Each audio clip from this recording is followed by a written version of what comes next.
I don't know what happened. I don't think I missed too much, but maybe I might have. I think it's only been like a couple minutes. Here, let me recalibrate, re-get that going. Um, Let me check out my channel and see what happened with that last video. Okay, well that's the live one, but where's... Okay. Yeah, I don't know what happened with that first video. It cut off at 49 minutes. And yeah, I noticed something weird was happening with the chat. So that's why I was kind of keeping an eye on it, but whatever. Are we good? Are we focused? We're not missing much. So yeah, I'm just gonna continue this stream from the last one.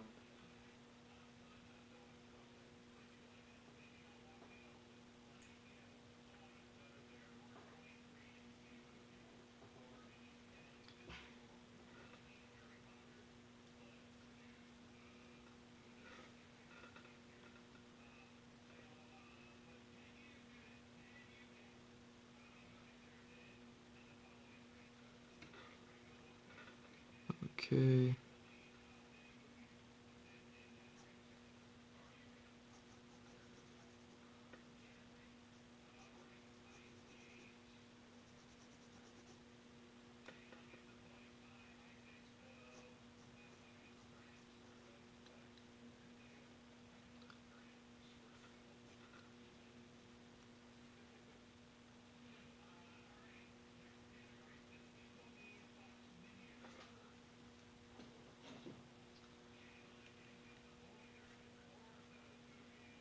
Okay.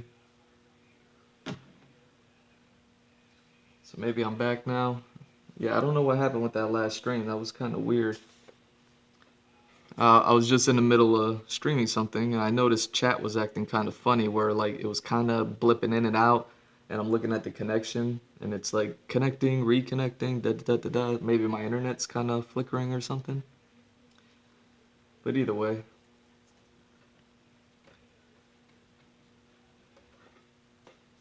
yeah, I'm not drawing this guy's face just yet. I mean, I imagine he has a pretty generic face. Like everything I'm working on now for this guy is just like kind of fashion.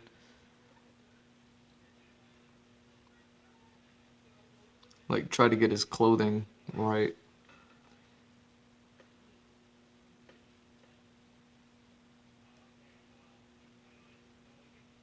So I guess that.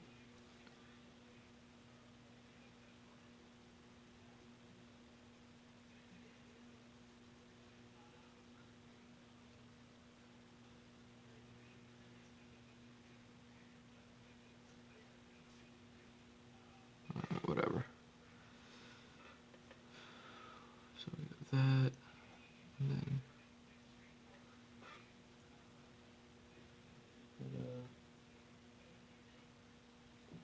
you can't really see.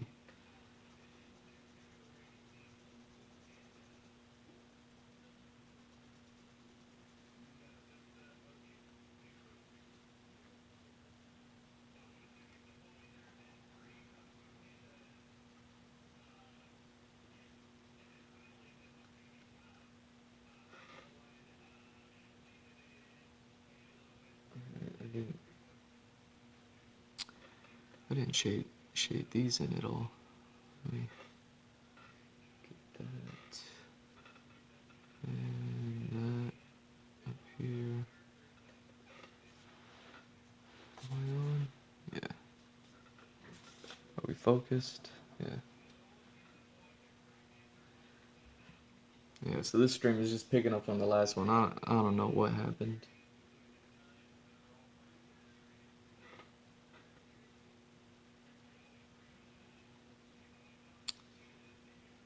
Okay. So cool with that.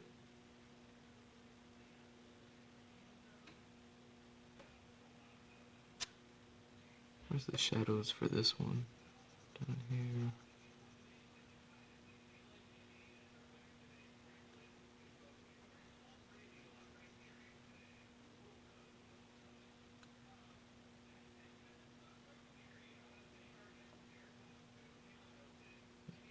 Okay.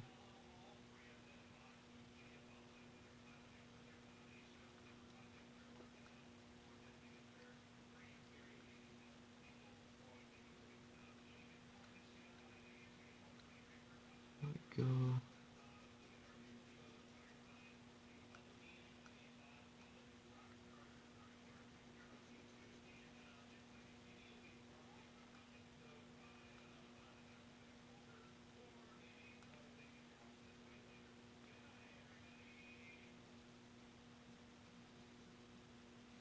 There we go. So yeah, that up. And then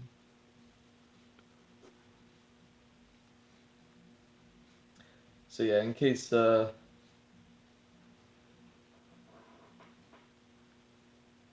weird. Oh, there we go. Yeah, my connection keeps blipping in and out. Not cool.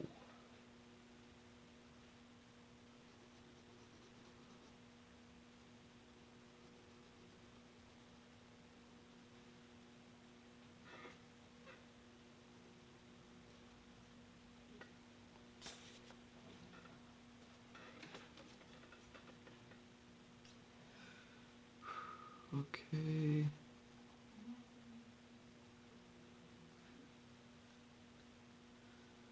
And yeah.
I wonder what happens if I actually erase more while I'm drawing.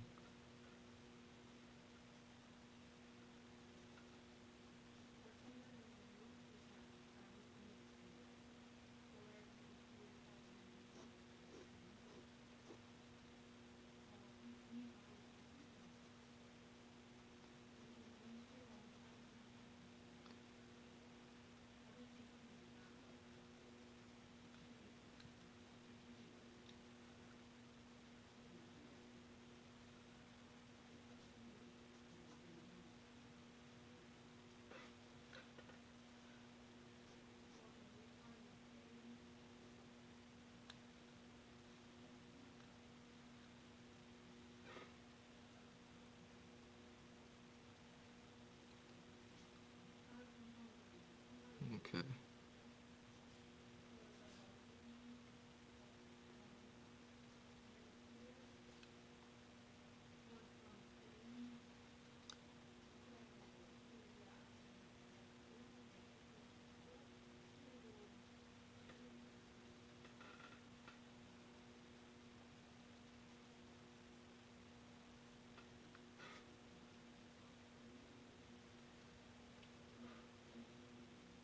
Let me see what kind of.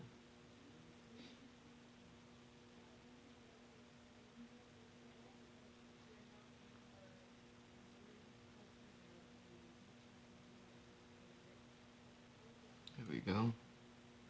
So maybe instead of cutting this one that way, that'll be interesting.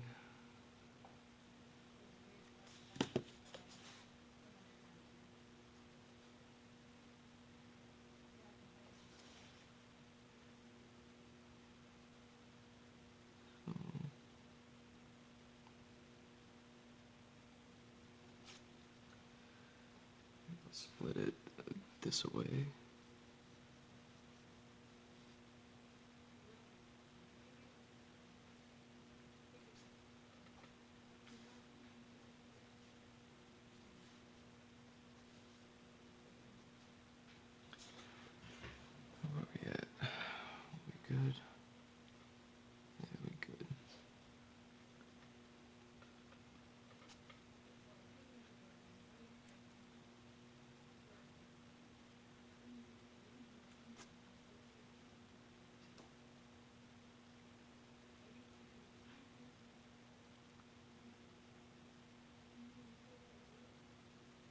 So yeah, I just wanted to make this character a little more,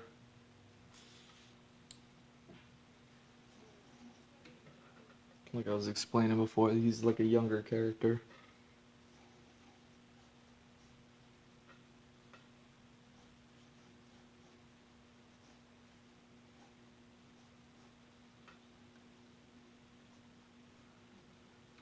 So I wanted him to have like a little more attitude, a little more like hip hop to him or something. So his clothes are a little baggier. He's a little younger. He's a little more cocky, kind of.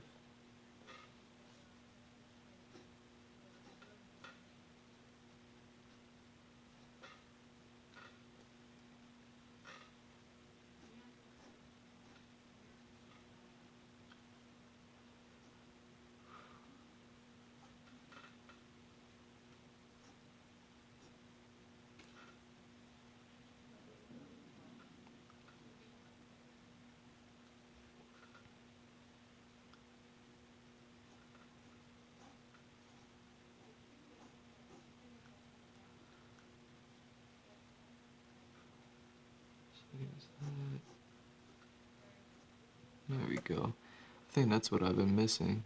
I haven't been like rounding his face out enough. Because he's younger, he's not gonna have like really angular features. His features will be a little more round. So, like his head is a little long here and kind of has like a defined jawline and things like that. Like I should probably just round him out just a bit. Give him a pointy chin because he's young or whatever, but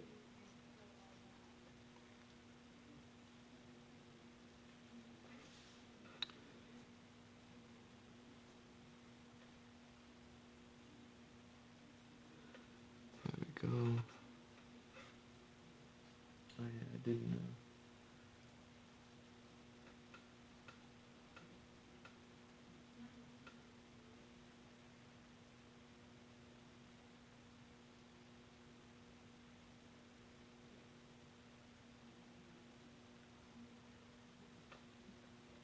Man, I'm watching this Junji, uh, Jungi, I don't know how to pronounce it, demonstration.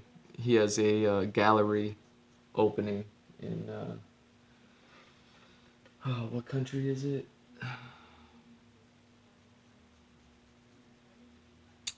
I forget. I don't know if it's a Malaysian country or what. Malaysia, where's he from? Korea? It might be in Korea. I'm gonna say Korea.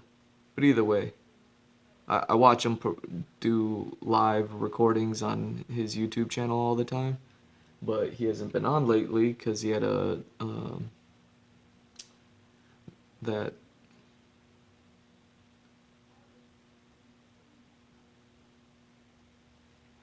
because he has that museum thing going on.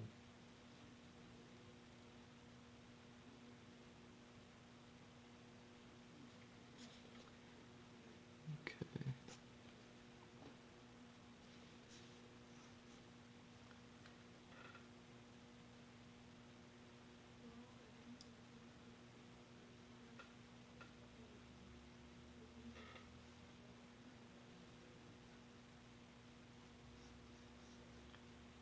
There's this big old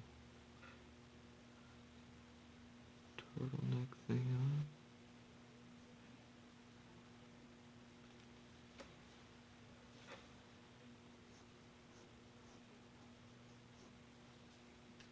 And what I like about this character is like I was explaining in the last video, he's a little bit more associated with the main character a bit.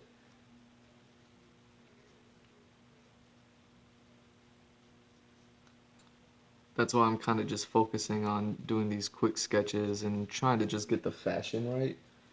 Because he has like a twist on the fashion because of the part of the world that he's at and things like that.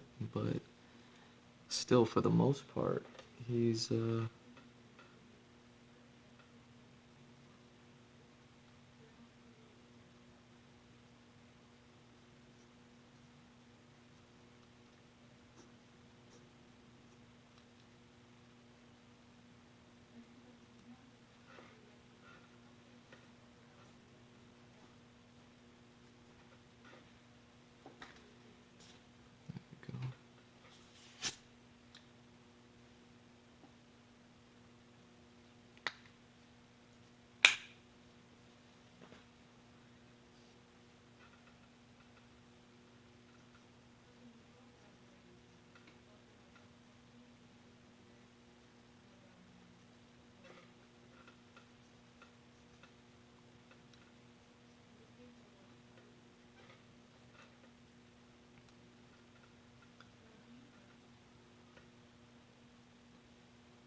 Oh yeah, but sorry.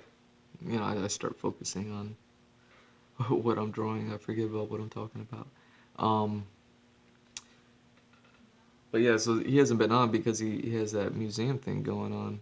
But I guess now he's like dropping little videos here and there of him actually doing live performance art in front of people. It's probably a part of the museum thing.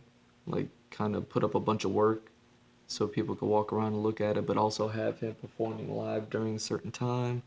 So that way people not only get to enjoy his art, but get to see him like actually create it. And then that way, I imagine it gives people a better idea, especially if they don't know who he is, but they're out there checking him out. A better idea of how he created the artwork that's within the museum that they're like looking at.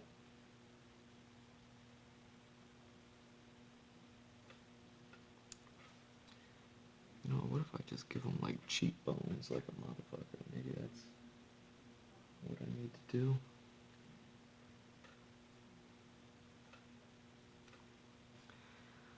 Like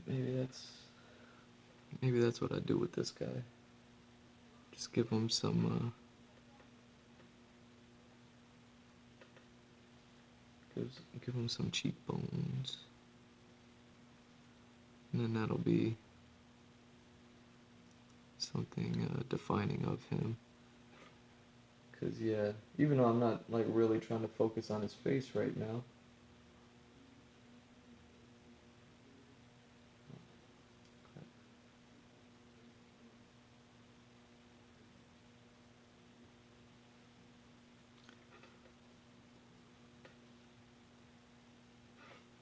And that's probably why I was making his face so angular when I started.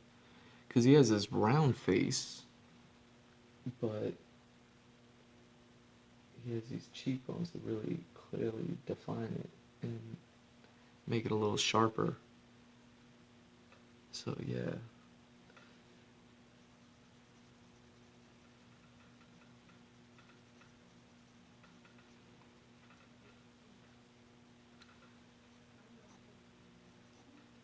So glad I'm finally working on a human character for the show. Just because I didn't want. I've been working on monster after monster. That it was like, man. I was like, is this? I don't want people to be like, is this thing just all monsters? What's going on? What are you trying to make Pokemon over here? It's like, no, there's a human element, I swear.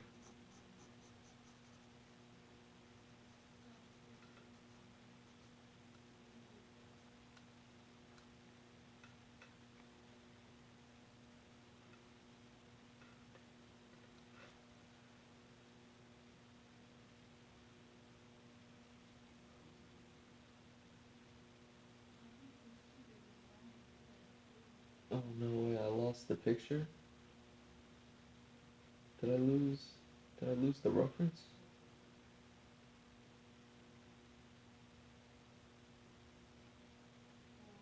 Oh, maybe I should have been screenshotting these things.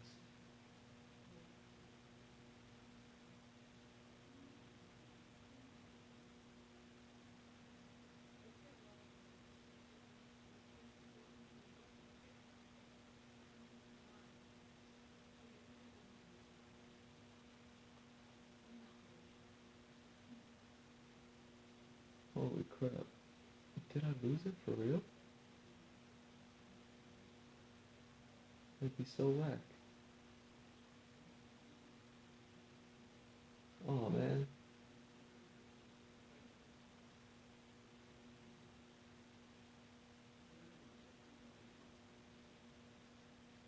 There we go. That's the problem. If you don't save your references, you'll end up losing them.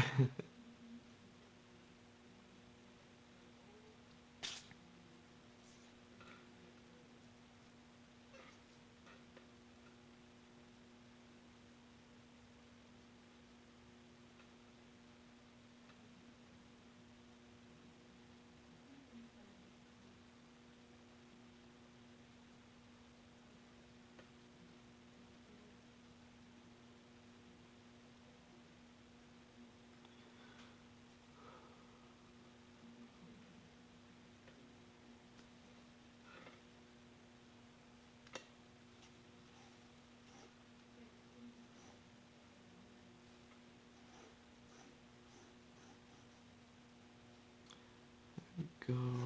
Give him that round face again.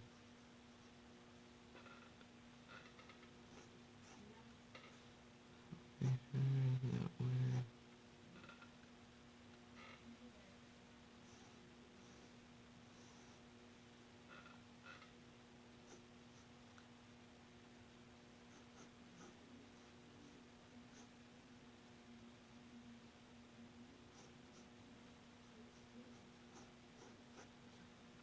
You have his hat like covering his eyes at this point. I mean, he is supposed to look like a punk kid. So it's like, how am I gonna draw this punk kid?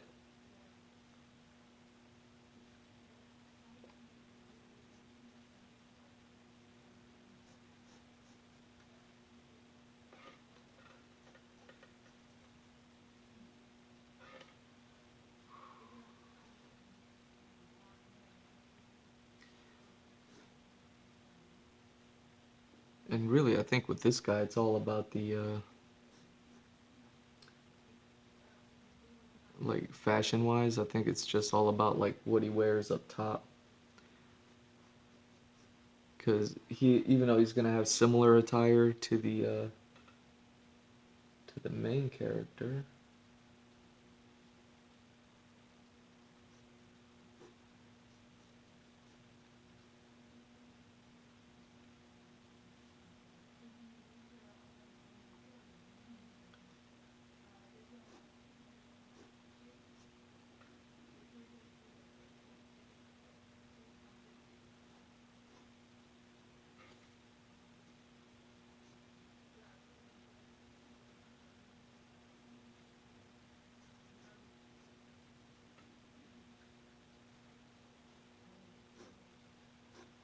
So he just wears like a ton of layers because he's like in a different part of the world. So I want him to like kind of fashionably almost be able to represent kind of what similar to what the main character represents. But also just have his own thing going on.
So 1, 2,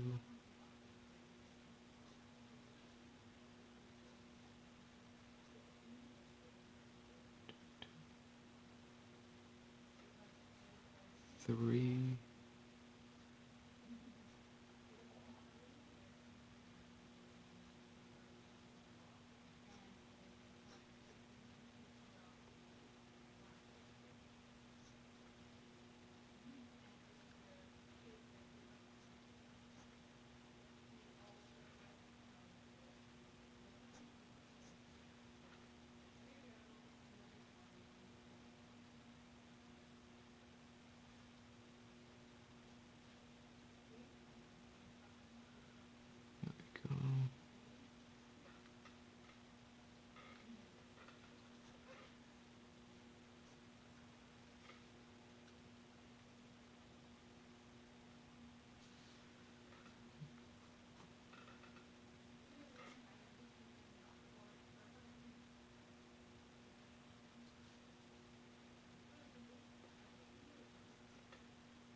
hospital layer.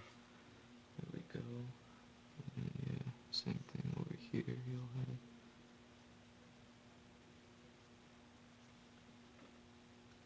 torn out sleeves everywhere. Okay.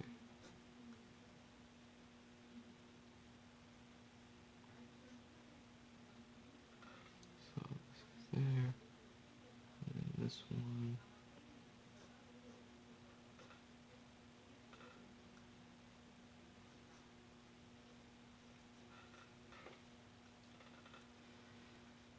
Okay. So that.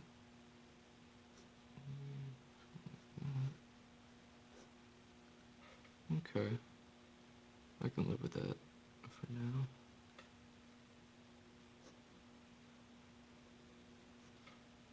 Uh-oh. Is my connection blinking again?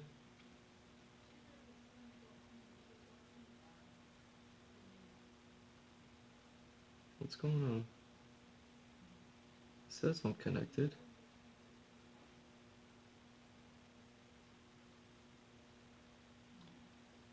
Should be good. Oh, it's so weird.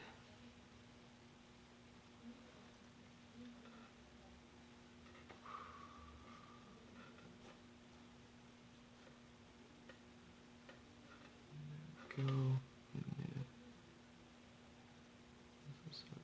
Shadow for that. And then all of this. Movie shadow.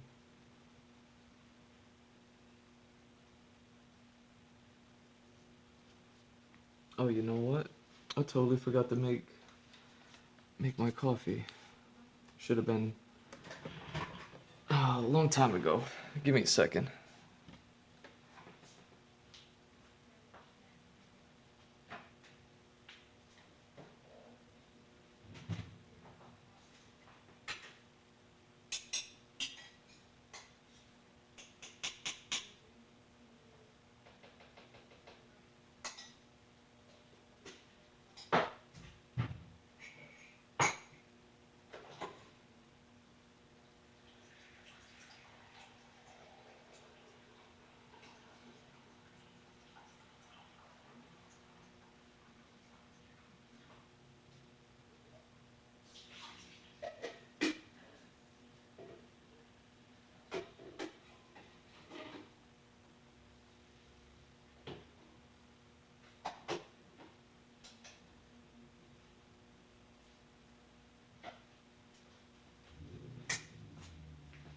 Yeah, I was supposed to make that coffee like 45 minutes ago.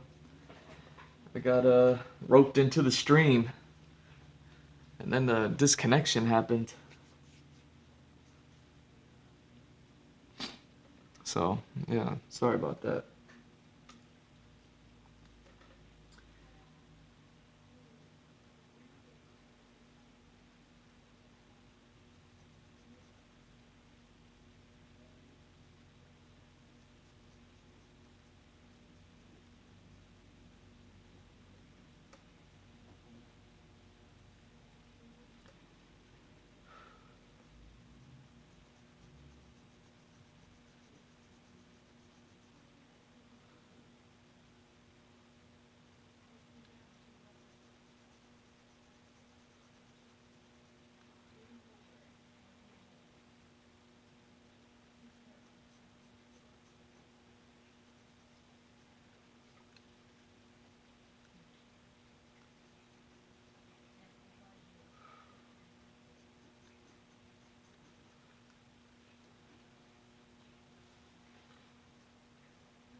Okay.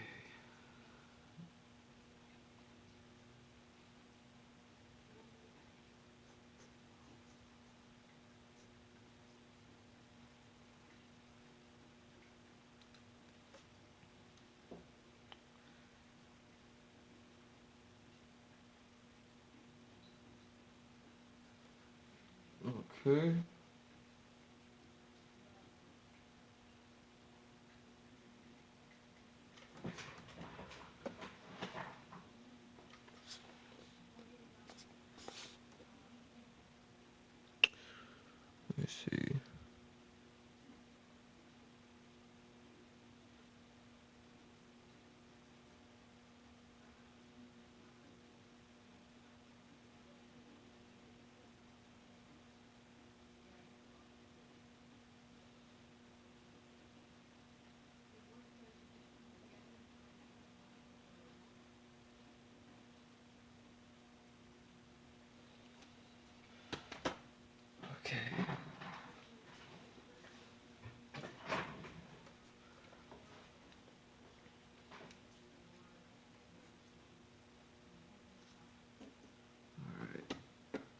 the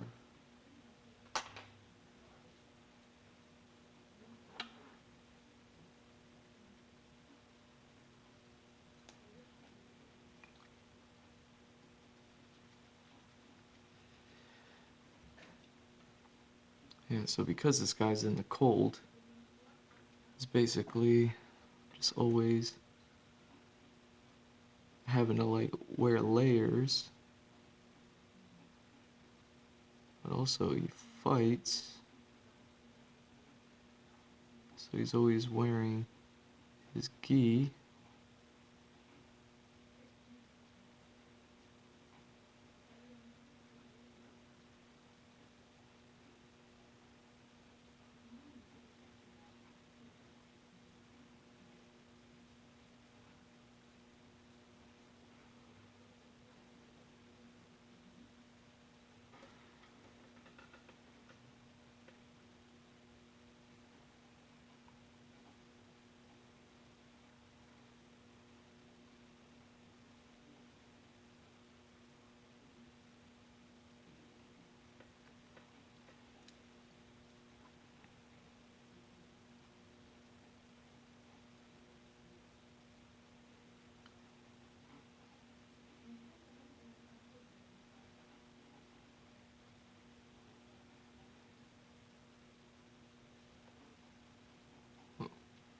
Oh man, it's gotta be so dope to have your own gallery opening. That's my dream.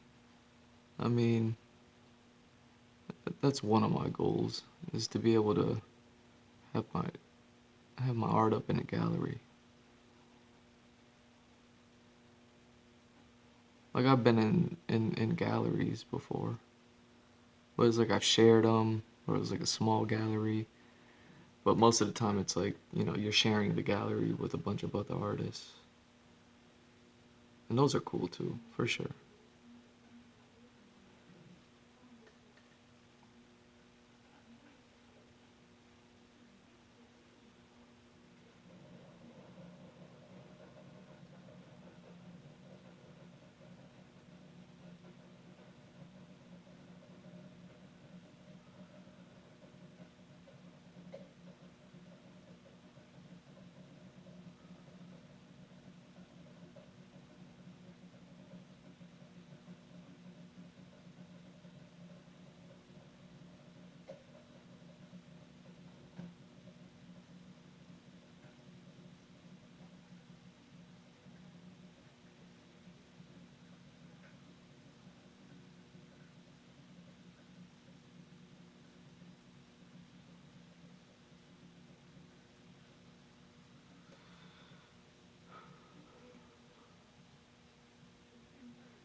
Okay.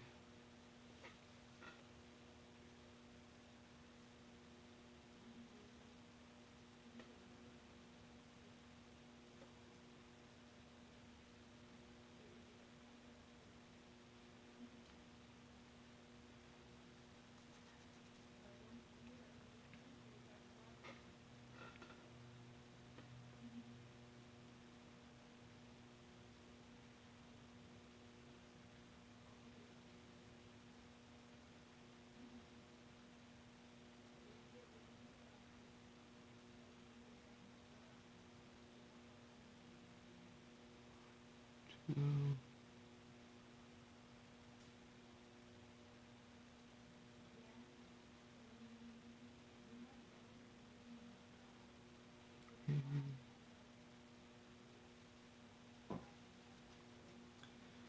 we still recording? Man, I hate that I have to keep an eye on that now. That was so weird what happened earlier. I don't think I've ever had that happen before. I've lost some recordings.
I need to get better with this brush, man.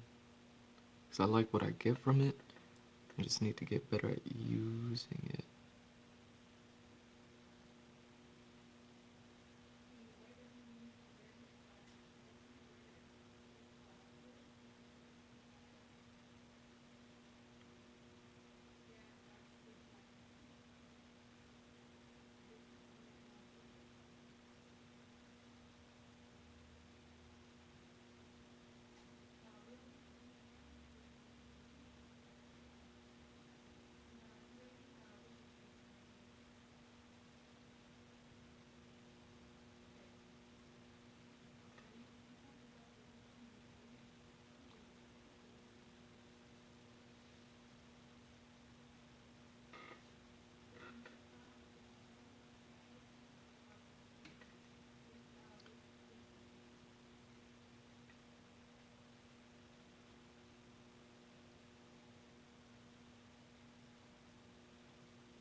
Oh, nice. Sage's Reign. 2008. However, I want to focus on my favorite character of the film, This guy's Tai talking Lung. about Kung Whether Fu it be Panda. as a foil to Tigress, a direct counterpart to Po, or as Shifu's fallen student, Tai Lung was a great villain, and I want to talk about why I love this character. Of course, I can't mention Tai Lung without first mentioning his prison escape, which is probably the coolest prison break I've seen. How the blue, cold colors interact with the warm reds, and the overall choreography of this scene is amazing. The decisions that Tai Lung makes is a perfect introduction to demonstrate his power, his ferocity, but also his cleverness, and it helps to further ground the martial arts in the film. While exaggerated, of course, he's not some superhero. He makes smart, quick decisions, and he is a really talented martial artist, one that works incredibly hard to be this powerful. Later, when he fights the Furious Five, the fight is a stunning realization that he is indeed Shifu's greatest student. This battle highlights the separation between him and Tigers, the trust that Shifu had in him, and the trust that he doesn't have with Tigers. About 40 minutes into the film, we get the backstory on Tai Lung, narrated by Tigers. The baby cub who appeared on the steps of the Jade Palace was taken in by Shifu who raised him and mentored him, showing love and care like a father. And one key line out of Tigers' narration was that Shifu told Tai Lung that he was destined for greatness. Tai Lung poured everything into his training, and as he grew older, he wanted the Dragon Scroll as compensation. But Oogway denied him it. In his anger, the Snow Leopard destroyed a village and returned to the Jade Palace, seeking out the scroll by force. Tai Lung's story sees how detrimental and how heavy the weight of expectations can be, especially when placed on by a parental figure. While Shifu never outright told him that it was his destiny to harness the scroll's knowledge, from Tai Lung's perspective, the Dragon Scroll was the be-all end-all of greatness. If he couldn't have that, then he couldn't be great. He couldn't fulfill his destiny. Instead of inner belief, the scroll became validation for Tai Lung, to prove to not only himself but to Shifu that he was worth the hard work that his mentor, that his father, had put into him. Not only that, the Dragon Scroll was the fruit of his labor. Tai Lung states how much hard work was put into it, the years he dedicated, the bones he broke, for the scroll that he was denied. The story of Shifu and Tai Lung becomes even more interesting when they fight at the end, and more importantly when Tai Lung says that all of his hard work, his motivation, was for Shifu to be proud of him. And in his rage, Tai Lung demands that he says it. Again, we are brought back to the theme of the mentor or the parent. Shifu filled Tai Lung with this idea that the snow leopard was destined for greatness. And once again, the dragon scroll represents that greatness in physical form. It was the weight of Shifu's expectations, his pride, that brought Tai Lung to this very point. Without that physical representation of greatness, he was a failure, and failure drove him to rage. After Tai Lung demands that Shifu tells him that he's proud of him, Shifu does, and his mentor also apologizes, and the look on Tai Lung's face is shocking. Throughout the film, he's been arrogant and tenacious, but this was a foreign emotion for the snow leopard. All he's ever wanted was for Shifu to utter those words. Even with all of the love shown to him by Shifu, those words were never spoken. It wasn't the scroll that he was after, it was Shifu's approval. And you can physically see the weight those words held when the snow leopard's rage fades. In these 8 seconds, we see the real Tai Lung, Yeah. the sense and the humanity that he has left. The real Tai Lung is still in there. Because in that moment, he's that cub again, facing his mentor, Yeah. facing his father. The way he so subtly walks into the light emphasizes that. Shifu is pleading for his son back, but Tai Lung brushes it off and returns to anger. It's too late. At that point, the damage was already done. He was already too far gone. He now has to walk the path that he chose and remember the rage he built in prison for 20 years, the isolation that Shifu and Oogway forced upon him. The expectation for greatness wasn't Shifu's anymore, but now instead his own. now to prove to himself and to prove to Ugwe and to Shifu that he was worthy of the power contained in that scroll, to prove to them that they have truly denied him his destiny. He doesn't want the scroll anymore for validation. He knows that he is strong enough to be the Dragon Warrior and to beat the Dragon Warrior. Now he wants the scroll's limitless power, to be strong enough to defeat Ugwe and Shifu. That scene right there is why I love Tai Lung. He carried an incredibly human desire to be appreciated and to be valued. He felt that he was owed the Dragon Scroll as compensation for all the work he put in. From his perspective, it's only right. Shifu filled him up with air, with the dreams, he says. Shifu made him arrogant, and when he wasn't given the scroll, the validation, it angered him beyond measure. And not only was he denied the scroll, Ugwe said that he saw darkness in him, which I think hurts more than simple rejection, especially considering the fact that Shifu never defended the goodness inside of him. It's at this point when it becomes Shifu's story of failure. Shifu built up Tai Lung's self-image with nurturing, love, and belief, and of course, these are amazing positive qualities. But where Shifu failed in his parenting and in his mentoring was not instilling the snow leopard with humility, modesty, the ability to face rejection and to keep working. The scroll was never owed to Tai Lung, but without humility, he felt that way. Shifu failed by not telling the snow leopard that, by existing, he was already great, and believing in himself is what would have made him even greater. Failure changed Shifu. It changed the way he teaches and his approach to life. No one was ever going to beat Tai Lung. It's interesting because in the opening scene of The Furious Five, Shifu tells Tigress that she needs more ferocity, Monkey more speed, Crane more height, and Viper greater subtlety. All qualities that Tai Lung possesses, that he's demonstrated. He truly is Shifu's greatest student. That failure, Tai Lung, stripped him of his smile and his love. It made him crave control, or the illusion of it, as Ugwe says, until Po arrived. When I think of the theme of destiny in this film and apply it to Tai Lung, it's sad. Tai Lung's destiny was never truly his own, but one forced upon him, and one that he believed was his own. Ugwe said that one often meets his destiny on the path he takes to avoid it. We never learn what Tai Lung's destiny is, but maybe in the pursuit of the Dragon Scroll, in the pursuit of Shifu's approval, which he didn't know he already had, Tai Lung was trying to force his way into what he thought his destiny was. But on that narrow path, with the illusion of control blinding him, he ended up avoiding his own destiny. Thank you to Squarespace for sponsoring this video. If you don't already know, Squarespace is a super useful online tool that can help you craft your online community, your brand, whatever you need online. Squarespace can reach. Ooh. Kung Fu Panda, one of the best.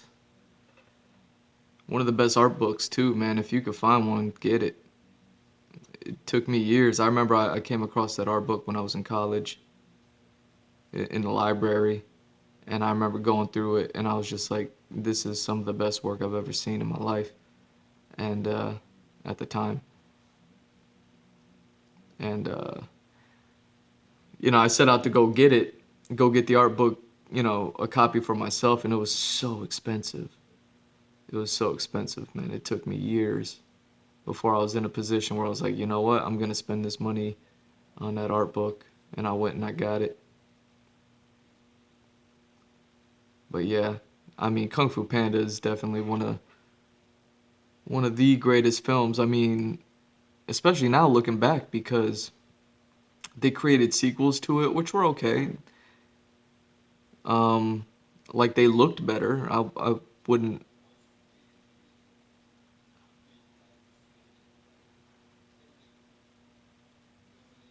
I wouldn't say that the sequels were better movies, though.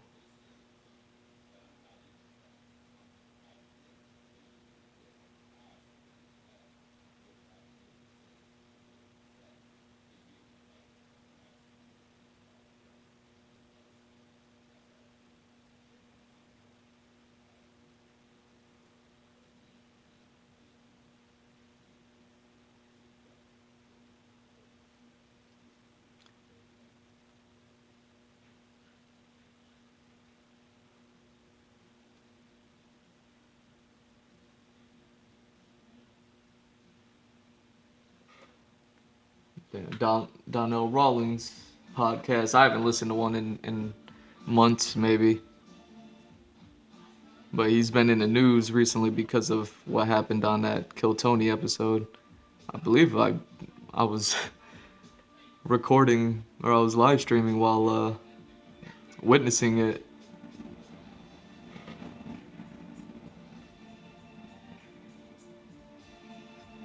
and now that that story kind of blew up and broke out, he hasn't had a podcast since until today. So it'll be interesting. I wonder if he'll address it. I imagine he will. It's kind of why I tuned in. I was like, man, is he gonna talk about it at all? Because again, people destroyed him on social media or in the news and things like that. And I was like, I don't think it was that bad. I think he handled himself exactly how he should have. I mean, maybe not exactly. Like, think of any situation ever and be like, could it have been handled better? Probably. Chances are, there's always a way to handle something better.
He's talking about something I don't know about.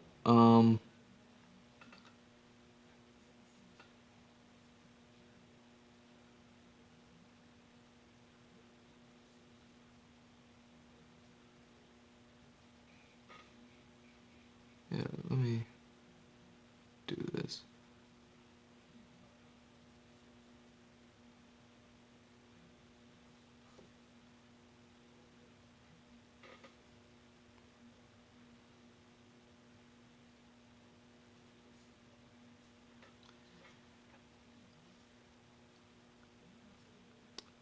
Yeah, so what was I talking about long before stream crash? Oh yeah, my coffee's done too. I should probably go grab a cup of that.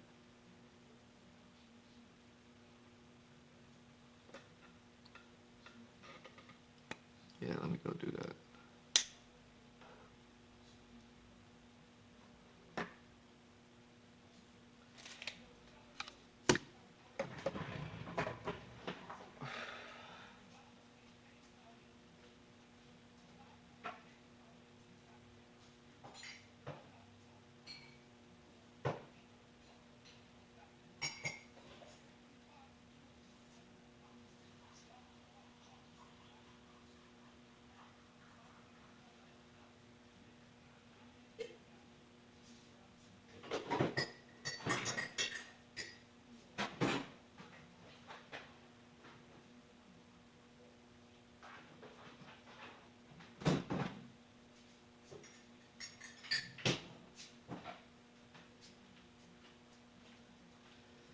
All right, I'm back.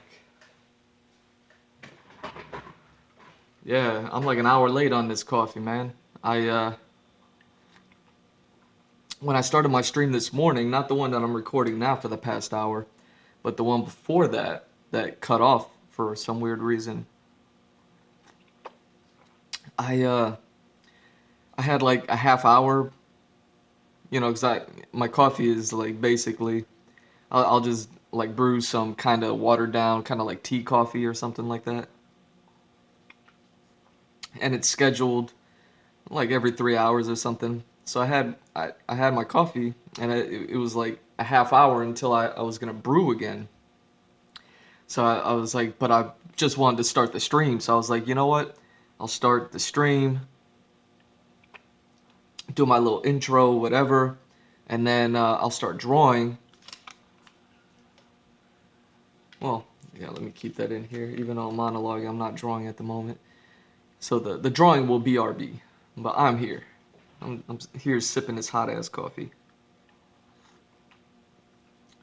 And yeah, I started drawing, and then got roped into a conversation with somebody, Volcom. I don't know if you're still there. I see there's somebody here, but um, either way, started talking, and then I just started drawing. Forgot about the coffee, which is fine. And then all of a sudden, like the connection started kind of blinking in and out, and I was like getting concerned about that. Either way, forgot about the coffee. So I'm like an hour late on this. So let me at least get a few sips in on this while it's hot, because then I'll start drawing again, and then I tend to forget about the coffee, and then it gets cold. And you gotta microwave it, man. Ain't nobody trying to do all that. But yeah, I was talking about um, Falcon and Winter Soldier. I watched it this morning, and I don't want to spoil nothing. I was talking about the episode setup, and yeah, man, I I don't know what to expect from Disney Plus because these TV things that they're doing, these episodic shows, it's a new thing for them in a way. They've done TV before, you just watch the Disney Channel for that. So clearly they know TV. A lot of those shows they're long format, long series, and they're meant for children, so they all have a certain quality to them. So when I said Disney Plus is new, it's just new in the fact that it's a streaming service, it's not on TV, and they started with The Mandalorian, which was great. The first season was awesome. The second season, it was what it was. I loved it. Um, Some people critical of it. All right, let me set this down now.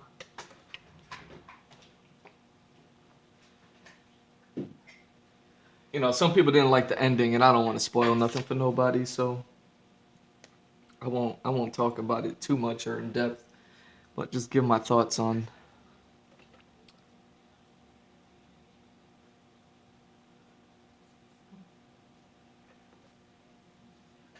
Oh wait.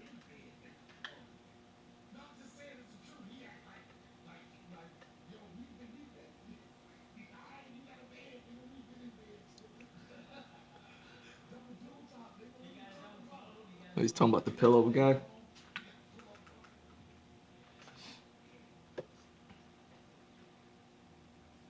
So you got this. So they're trying something new. Mandalorian season one was everything that they needed to get people on board with Disney Plus and like, hey, we're doing this TV show thing. So you know they got Jon Favreau and he's always wanted to work on Star Wars stuff. You know I'm sure he had plenty of ideas. So it was like, yo, let's get this guy. And they got him. They did it, and it worked out. It worked out well. And they they did season two. I loved it, but people started seeing it as like, oh, they're using it as a launching pad for all sorts of other things, and it's like, well, yeah, because that's what they're trying to do. They're trying to get all sorts of things going, so they need a launching pad in order to launch all those things. And what I mean by they need one is like, could they have just done everything willy nilly without like actually launching it the way that they did? Absolutely, they could have. But why would they? Why would they go through the trouble of creating something and then creating something, finishing it, and then creating completely from scratch something else all over again? I think those days are behind us. It's part of the reason why I'm working on what I'm working on right now. All the character art, all this concept design. I know it probably doesn't mean much to a lot of people right now because all I look like is like, you know, I'm opening myself up to to the world, essentially, and and you know, I probably just appear to be like some artist with like a little bit of skill or whatever, but you know, I ain't all that. It's probably what I come off as. And it's like, you know, at least he's on Twitch and he's doing traditional art, and there's not a lot of traditional artists on Twitch or something like that, maybe. So, you know, I imagine that's why a lot of people are here. Um, that's why I love y'all for being here. That's why it means so much to me. Because that's what I wanted to do was just basically take what I've been doing my entire life and then open it up to the world rather than, you know, keeping it local. I'm in Florida. Like yeah, in my circle, I'm certainly like an artist and I certainly know what I'm doing and things like that. Um, Either way, uh, years ago, yeah, I've talked about this a lot, and I probably talked on it on the lost recording of episode 100. I know I have a 100 recorded, but that's the second attempt at that point, and it's a completely different thing from the original 100.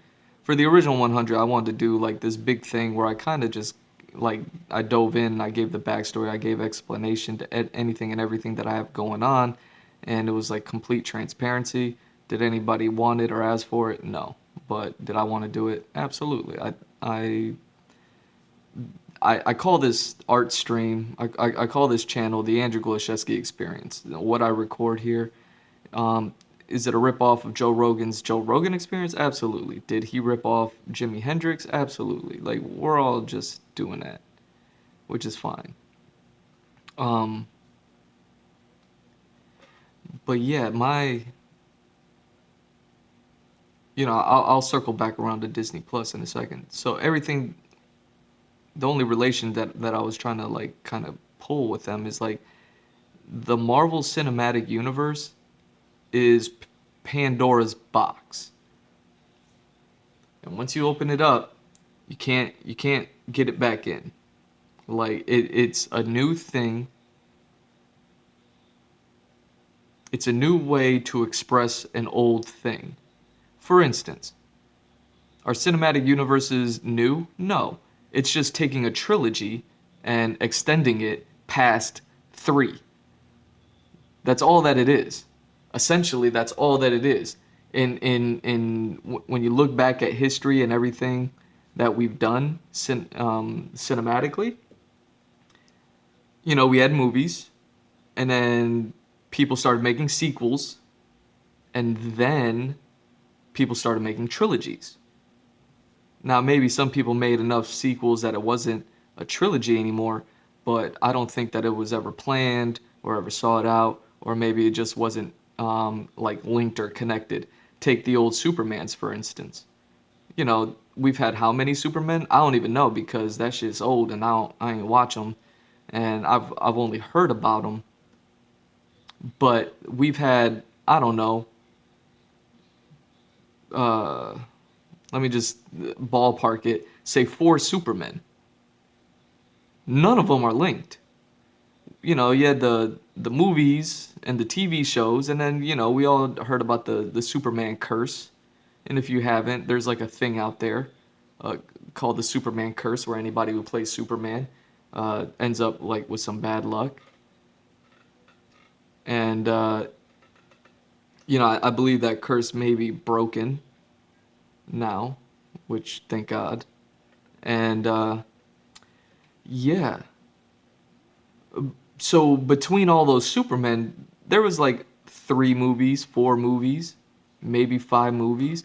And now in the current state of Superman, we have Henry Cavill. We have all the animated movies. Like none of them are linked though. Like some of them are linked, but especially nowadays. But none of them are linked. It wasn't until trilogies became a thing, and then the Marvel Cinematic Universe happened, and and oh,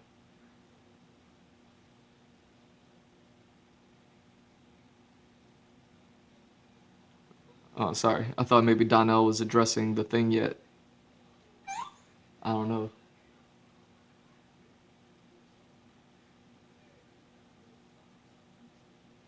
Oh, okay, never mind. I thought he was addressing it. Either way,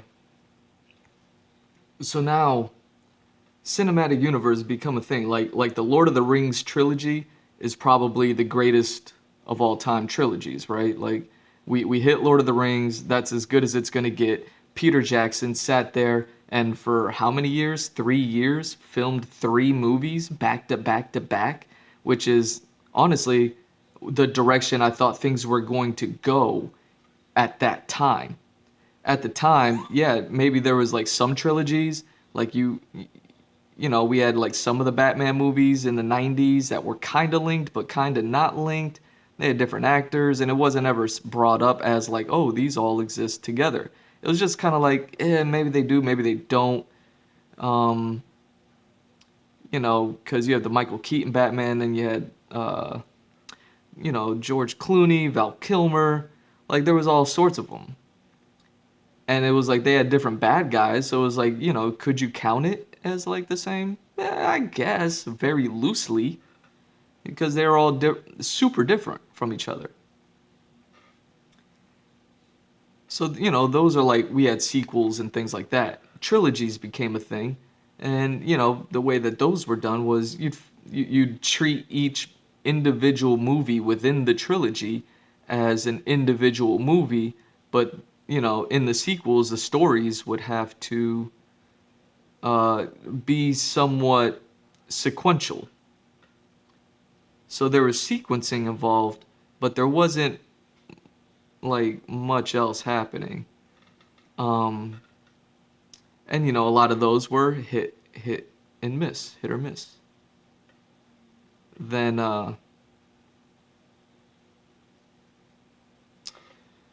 then Peter Jackson came through with the Lord of the Rings. The first movie came out, it was great. Didn't you know? It was pretty good. I didn't know when I was watching it in theaters that he had filmed all three movies. Like, because it was a couple years later, the sequel came out, and then a couple years later, the third movie came out. And maybe by the time the third movie came out, like, because it was like this crowning achievement, then all the news and everything was coming out about it because it was a success and it was beautiful, da da da da da. Then I think it like it came out as public knowledge, especially with like the trilogy special features and all that stuff. I watched all that shit, by the way. I took a whole day out of my life and watched 24 hours of like Lord of the Rings because I was like, I'm gonna watch the trilogy and I'm gonna watch the special features all back to back so that I was a madman. I was a lot younger too. I had the time to do that. And now trilogies aren't. I thought that was the direction that things were gonna go. I thought like, oh, Peter Jackson did this and he was able to do it the way that he did it because of the the route that he took for the trilogy, meaning filming all the things together.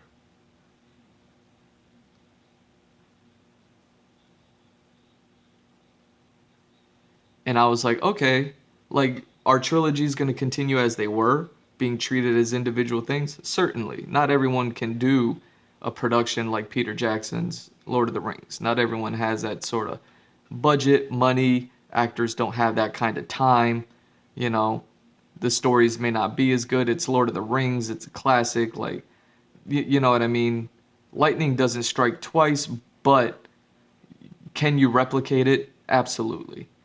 And I thought that's where things were going to go. That trilogies were going to continue to happen as they happen, but they were going to slowly get better in the effect of like, they film them all together cuz your actors are naturally aging over time and it takes about 6 months to a year to film a big movie like those.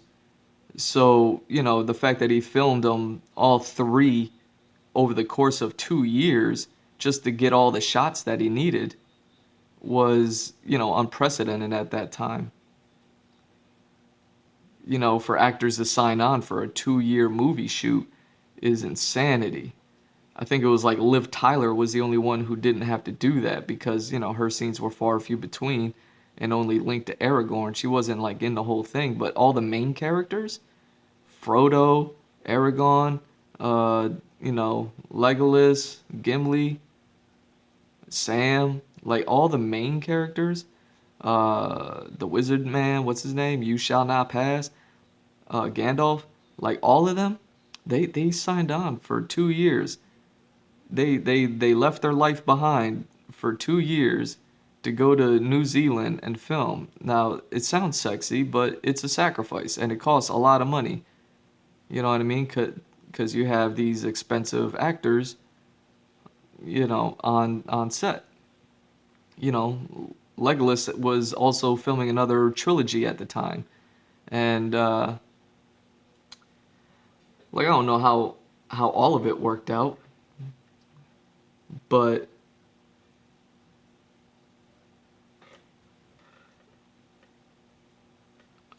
I wasn't gonna do this, but now I'm doing it. Um, Either way, I thought that was the direction that cinema was going. Was we were just going to improve upon trilogies. Then comes 2008. We had already had Batman Begins, and then The Dark Knight comes out, and at the same time, Iron Man comes out. Now, The Dark Knight was set up as a trilogy, not being filmed all together at once, but at least I think Christopher Nolan had something of an idea of a trilogy of how he wanted to beginning, middle, and end to Christian Bale Batman story, and he did what he did, and I think whatever happened with the Joker and all that stuff, and then he had to take some time off because that movie was so brilliant. You know, Everybody wanted a sequel, but then the tragedy like kind of like put the kibosh on that. And then by the time he got back to it, it was like, what do you do? Because now you are filming a older Christian Bale at that point. And that's to my point of like getting actors and filming 3 movies all at once, and what you can get out of something like that as opposed to whatever it is. So as all this is happening and going on, you're looking at history and all that. Like, let me grab some pens. You know, you have Hollywood that's like looking to do something else. And I don't know whose original idea this is. I don't know if it's Kevin Feige. I don't know if it's Jon Favreau. I don't know what it is. But Jon Favreau, I believe, was the one who directed uh, the first Iron Man. And the first Iron Man set up the cinematic universe. I remember when that movie was coming out and hearing about, like, you know, I was still a young kid. I was in college. And I was probably like halfway through college at that point. And, you know, I didn't know anything about Robert Downey Jr. Why would I? You know, he was a child star when before I was a child, so I didn't know anything about him. But you learn in documentaries of like his past. So now here he is as Iron Man, and you know the Avengers isn't much, and Iron Man isn't much. Like they aren't the X-Men. The X-Men were X-Men. Everybody knew them. They had their movies, and they ended up how they ended up at that point. So to try this with Iron Man was like a risk and all that other stuff. But it was successful, you know, obviously. And they used the knowledge that they had of like, okay, we're definitely going to go through with this. We're definitely going to make a trilogy, but we're also going to set up this cinematic universe. We're also going to set up all these other movies. It probably wasn't even called a cinematic universe at that time. It was probably just called, we're going to set this up. We're going to try to figure this out this way. And that's what they called it. And,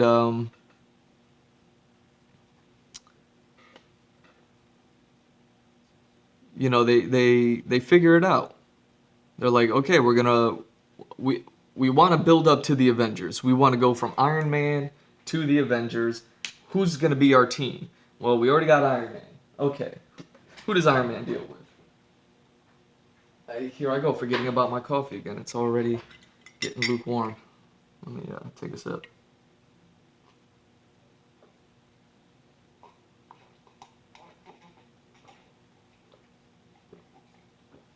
Okay.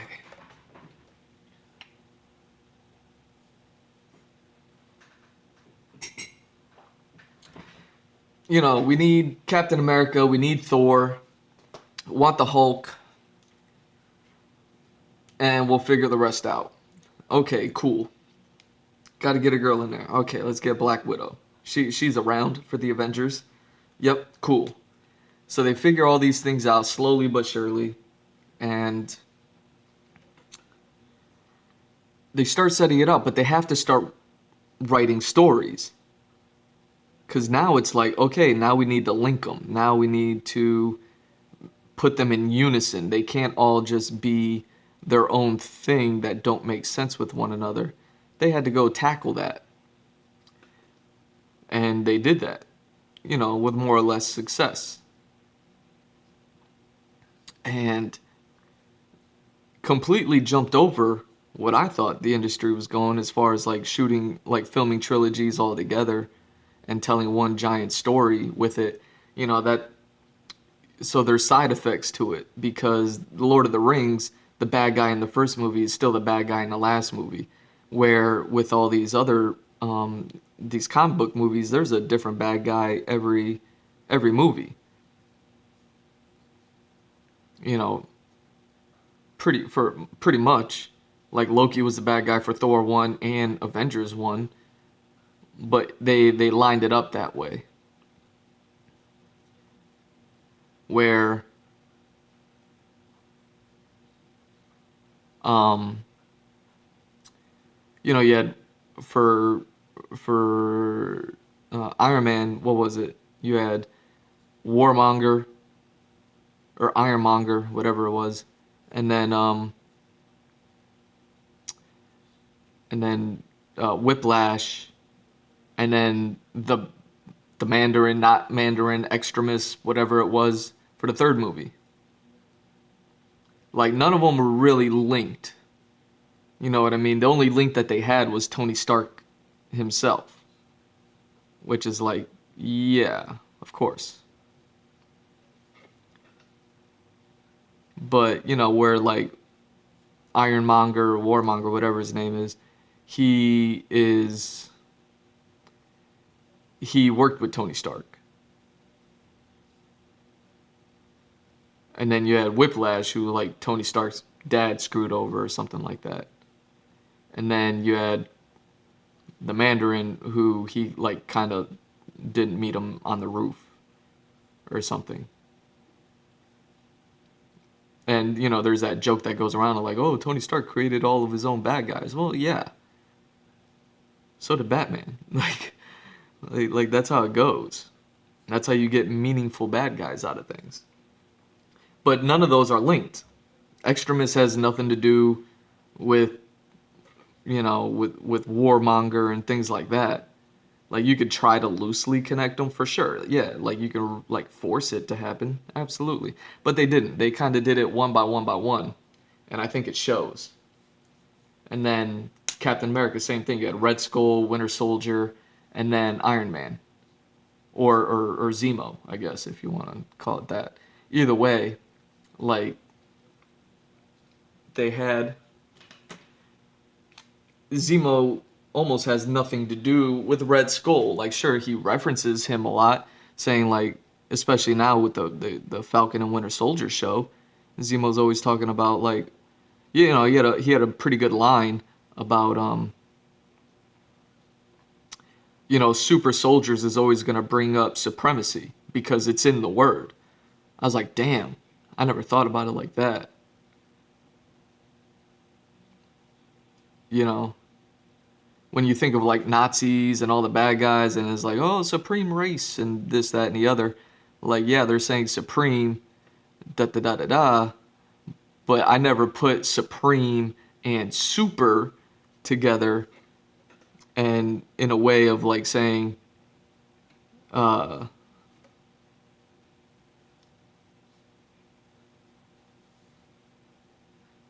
damn, what's going on here?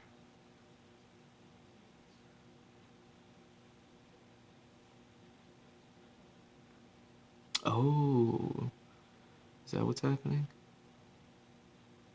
So I'm getting lost in the sauce over here.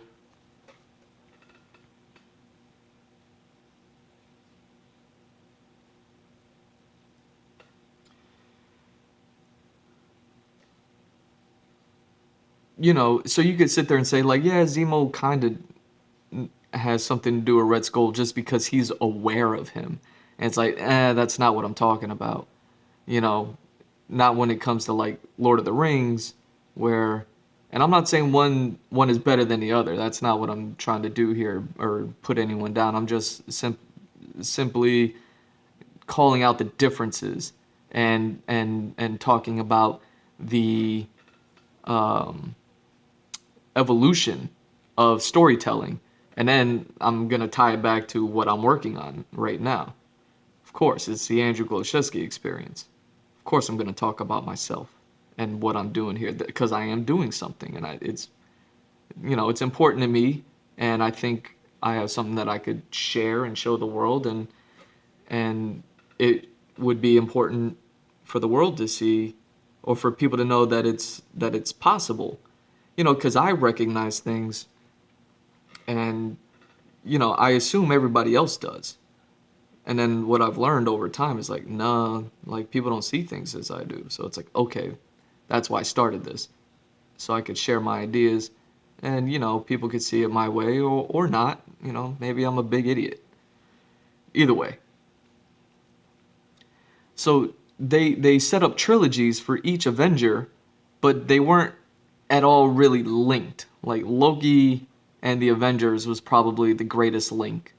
And then it wasn't until they did Cap 3 that all of a sudden they that's why I say Captain America is probably one of the more brilliant trilogies out of all the MCU, just because, the fact that they um threaded together Cap's entire journey with Bucky, and Bucky has so much to do with Cap's journey. Like, that was brilliant. Without that, there, you really wouldn't have uh, much of a thread together. But it's like, okay, in Cap 1, Bucky dies. Cap loses Bucky. In Cap 2, Bucky comes back, but he's a bad guy, and Cap sets out to rescue him. You know, one, Cap's not alone anymore in this new world, but two, he also has an opportunity here to save a friend, and he's a superhero. He's gonna save. So, and then in the third one, Civil War, it was all about um, uh, the the world going after Bucky, and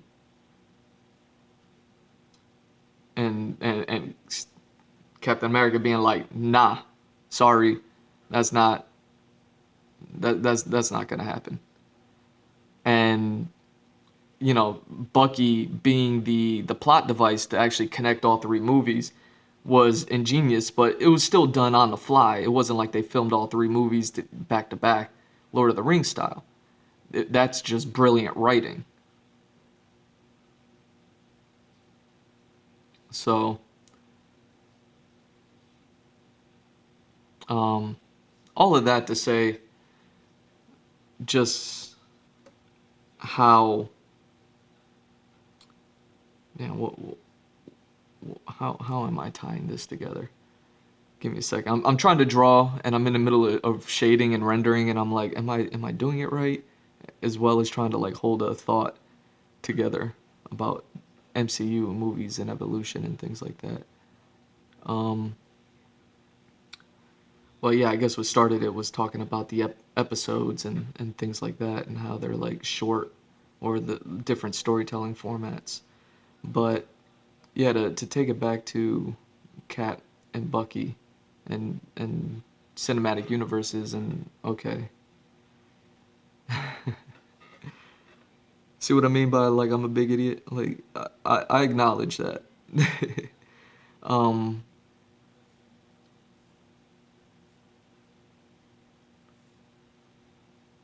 but yeah, stringing letting Bucky be the thread made Captain America one of my favorite trilogies out of the bunch, even though I don't really much like the first movie.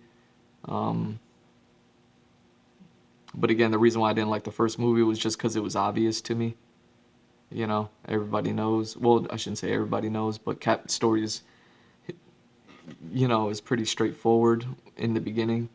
So when I saw the movie, I was just like, okay, I already knew all this. They didn't show me anything new, and that's why I didn't enjoy it, because I wasn't shown anything new until I realized Bucky was the thread. Now all of a sudden I see it in a new light, and even though it's a story I already know, I can enjoy it because now I can enjoy it for the fact that it's like, oh, we're getting Cap and Bucky's relationship here, which I wouldn't say is as prevalent and obvious in the early comics.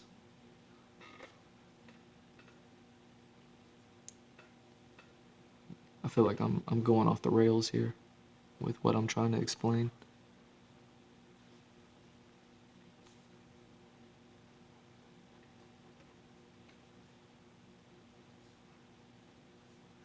Um,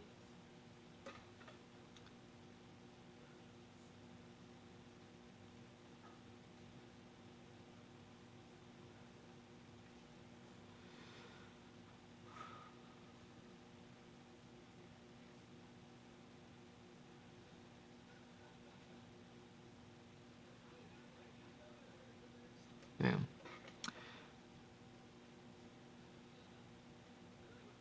So, all right, Andrew, come back, come back.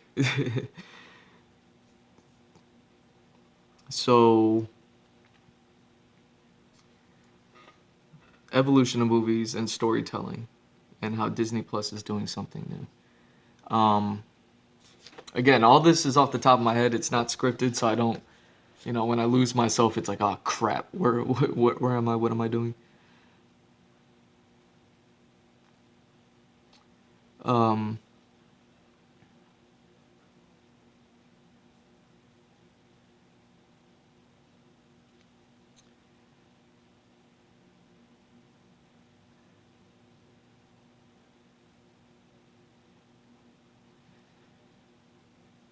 so the industry went into a completely different direction than I thought. I thought trilogies were going to be filmed better, but trilogies pretty much remain the same as they were. I mean, think about John Wick. You know, John Wick would have been a perfect thing to think of as like, oh, you could film all three in one because it's all one interlocking story. The second movie picked up right where the first one left off. And did the third one pick up right where the second one left off? I don't, I can't recall. Oh shit. You know what I'm missing? I'm missing something here. At least I believe I am. It looks like I am. Because if his back is here and his back is arched, like he should have some body here. There we go. And some shading underneath the arm. There we go. Now it looks like he's wearing layers. Damn, what the hell?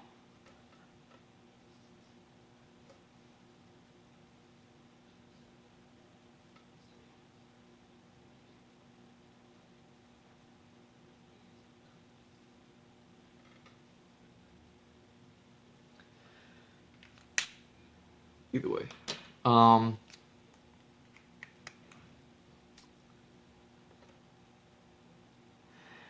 so yeah, what made Disney brilliant was that they kind of mixed the two ideas together of like the trilogy, the masterpiece trilogy of Lord of the Rings and what that took, but they're not going to do that. So what can they do instead of that but also produce similar results?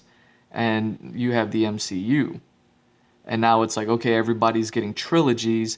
So now let's try to tell three stories and we got to map them out through a timeline that is somewhat followable where, you know, we can keep a rotation, keep these characters in a rotation of sorts.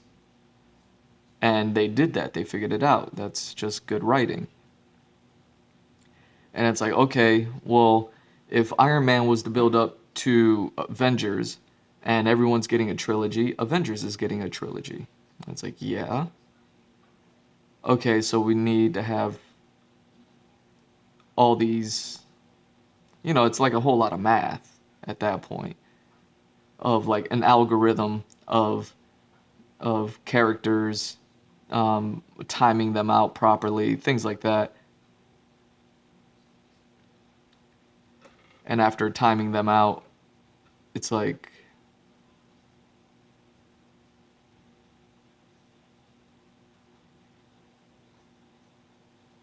um, shit. I get scared when I'm rendering things because it's like, am I doing it right?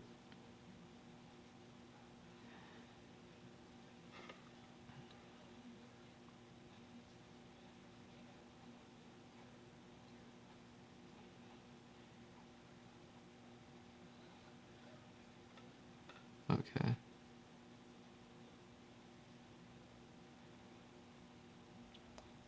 So then they set up the Avengers trilogy, and then they're like, you know what, that last story is going to be so big, let's split it in two, so it becomes four. And they break the trilogy concept.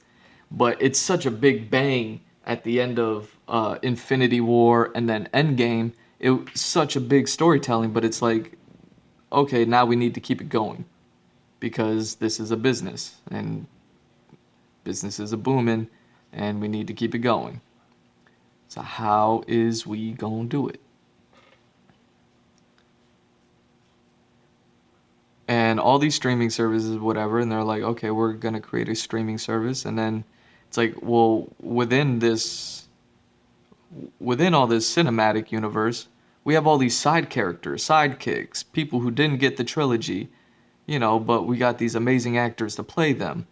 And it's like, maybe we don't give them a cinematic trilogy, but let's give them a TV show, and now we can piggyback, because we kind of gotta go past all these heroes now, our main heroes. We kind of got to start going past them because we can't have them forever. They're not going to exist forever, and you don't want to change actors too much. Rhodey, that was a change they were able to address right away. Hulk, that was a change that they were able to address because of the shifting of ownership of Hulk and the rights and all that other stuff. Like they were able to get away with it with some, but it's like you don't want to depend on that, and you don't want that to be a thing. Like if you had what you preferred, you would prefer for everything to work out relatively well, and have the right people in the right playing the right roles and having them keep those roles. You know what I mean? So, but it's like these are actors, and over the course of 10 years, they're gonna get old. Like they can't, we don't want the Expendables all over, all over the place where we have all these like 70-year-olds doing all this dope shit. Like, you know, not that we can't do that, we just don't want to do that or to let this be that. We don't want to look like we're pushing it. So we got to push past these characters. Well, now we have all these established side characters, and we have this streaming service. So it's like, let's do that.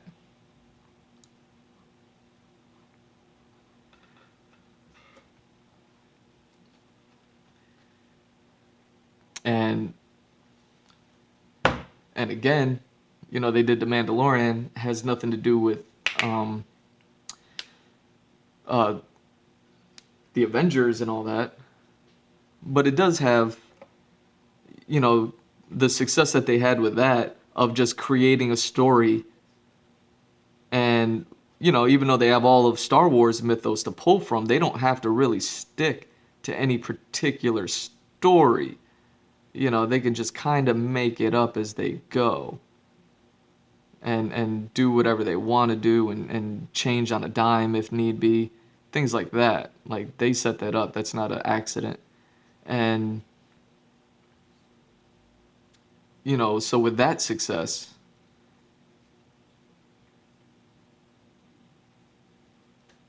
they were like, okay, now we need to do something similar to that with all these side characters from Marvel.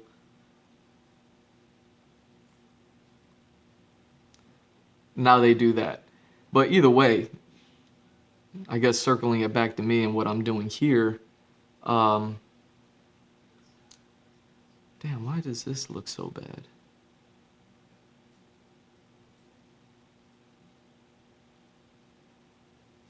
God damn, that looked terrible.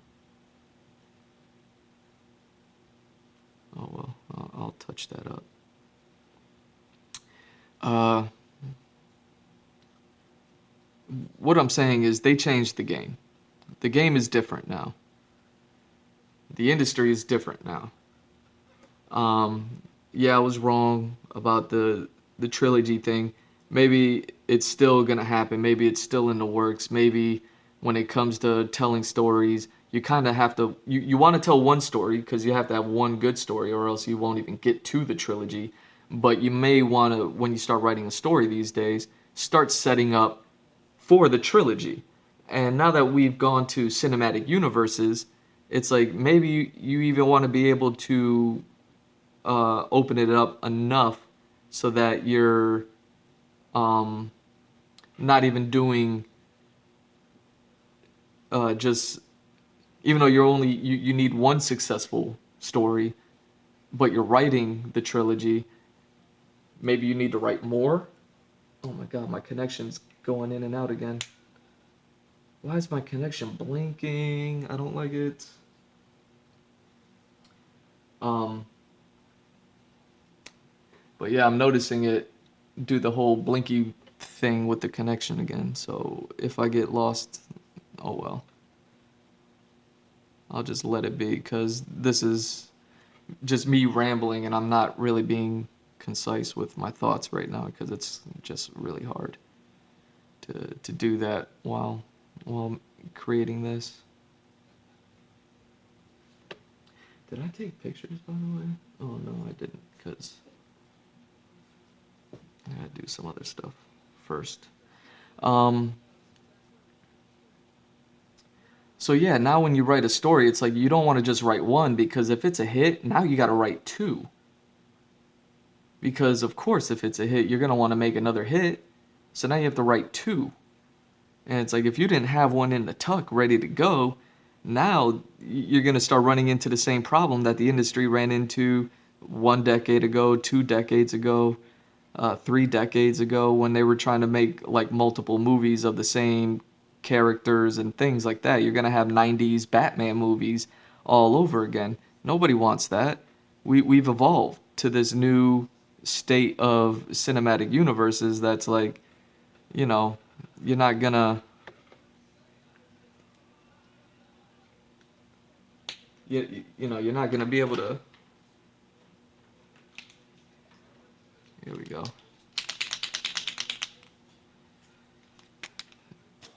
You're not gonna be able to do it at the top level, is all I'm saying.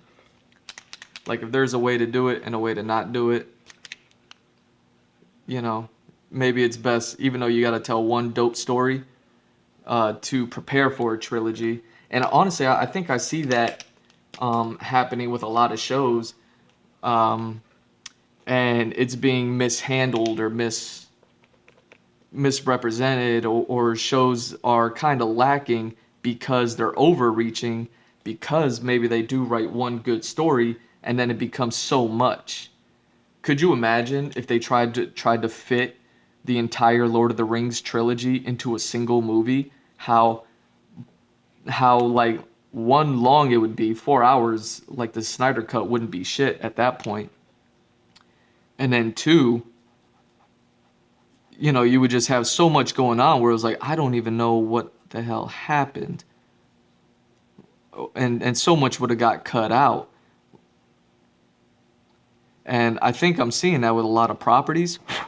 I don't want to bring up any names or titles or anything like that, but it's like people write this one giant grandiose story and then they forget, like, okay, maybe we just zoom in on one story and let the one story play out, and then we'll get the rest of it out on next seasons or the next movie or whatever it is. Why the fuck is this not working? I hate when the paint on these markers just like builds up. It's like, no, you need, there we go. Now it's gonna be super wet. Now it's got that wet. Okay.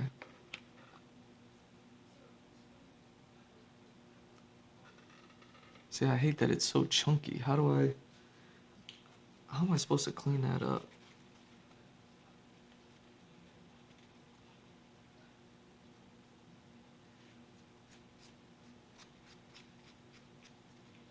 Is there a way to clean that up? Because yeah, it leaves these little dingleberries behind, and it's like, what the hell, man? Get out of here. I didn't ask for dingleberries.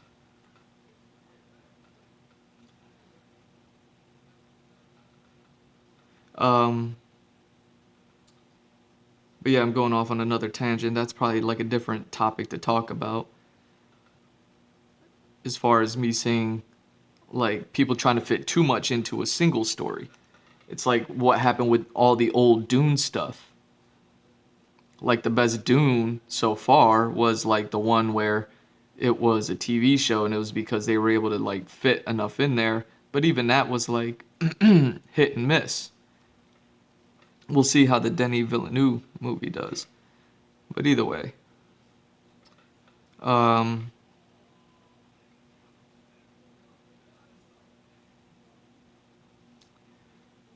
um,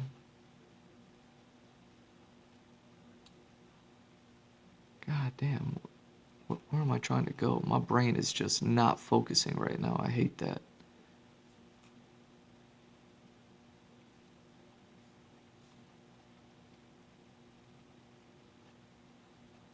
Like, hell, even the most recent Star Wars trilogy, like, that kind of fumbled the ball at the end. Just because, you look at the original timed story or the mapped out story that they originally had, and you were like, you know what? May not have been the greatest story, but at least it all made sense. And at the end of the day, if you're going to serve me a trilogy, make it make sense. Like, make it good, but make it make sense. Make it as good as you can, but make it make sense.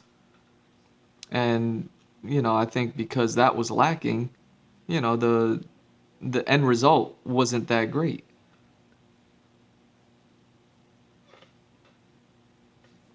Same thing with The Walking Dead. You know, they it started off as great, but even the guy Robert Kirkman or whatever, I believe he said like he wrote that and he never like had a plan to end it. You know, not that he wanted it to go on forever and ever. Maybe the story would, but you can have a story that goes on forever and ever, and you don't have to tell it. You know what I mean? But you have to at least have an ending for your story, even if it is open ended. Like, make it a satisfying conclusion.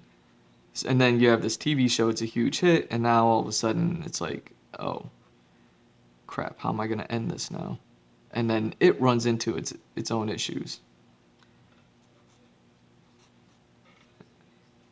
So I'm seeing all this stuff happen where I'm seeing the evolution and I'm seeing everyone struggle with trying to take it to a place. And it's like, yeah, I imagine if you're working in a big studio and you have all these shot callers and they all want to be a part of it, it's like, okay, like, yeah, that's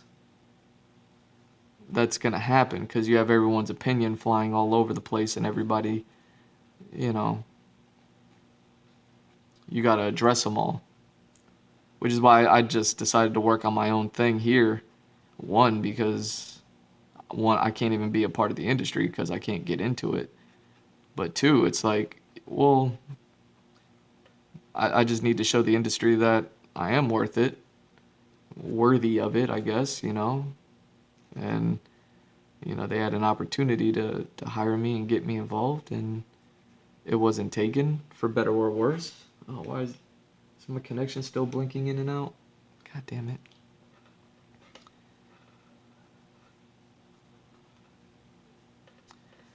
Okay, let me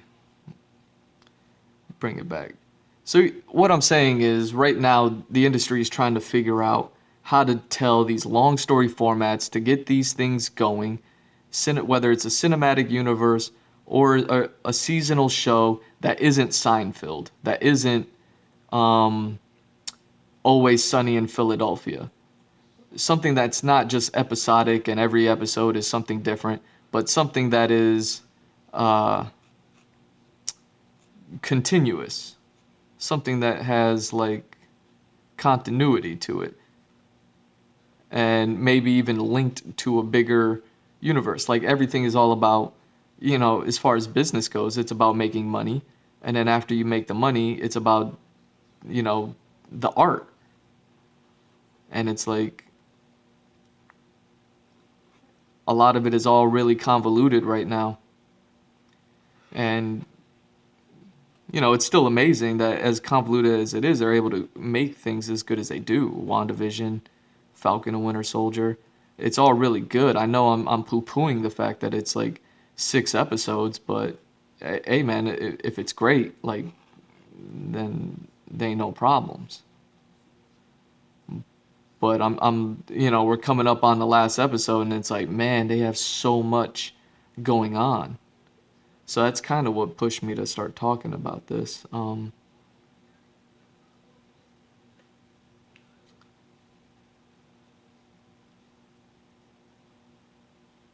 So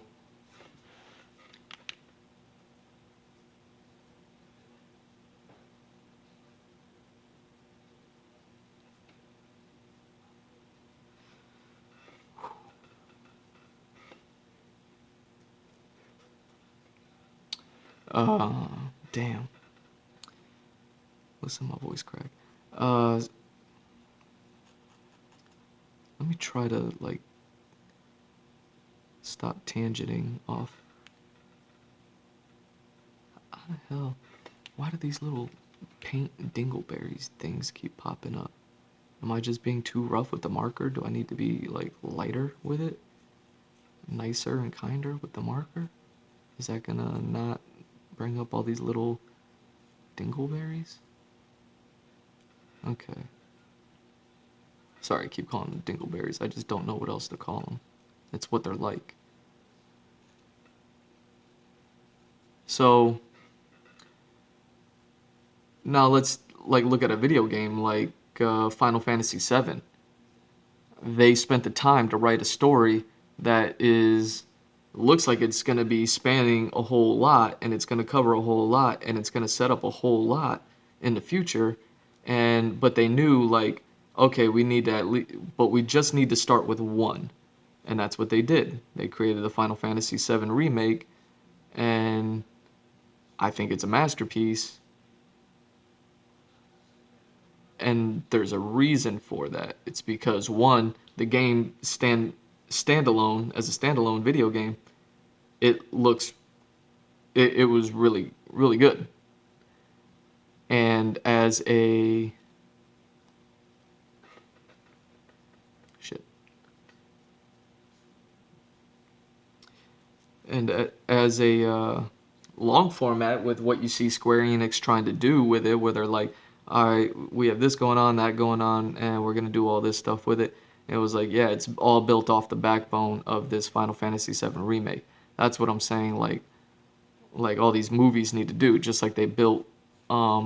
We got the end game all the way from uh, Iron Man, and they just figured it out as they went along. Well, now that's going to be the standard. So, in order for it to be the standard, people need to get good at it. You can't just have one guy who's good at it. Well, I mean, I guess you can, but you know, he only works for one company. So, in order to like compete, you need to have people that are good at it, which is why like DC seems to be fumbling because I think they're they're doing too much. Now I think DC is probably figuring it out slowly and they'll get back to it and figure out how to get back on track from it because they're so wishy-washy and it's all that wishy-washiness that's showing in their work. And it's like it's not good. It's like this speech that I'm giving right now. Like I had an idea in my head and I was like, okay, start talking. And then like somewhere along the way I start inking and I'm like, and I brain farted. That's kind of what DC did or Warner Brothers did with the movies and stuff. You know, there was a way to do it, and they didn't do it that way. I imagine it's because a lot of opinions got involved with how to do it, and then you just when you get busy trying to make everyone happy, you kind of make no one happy.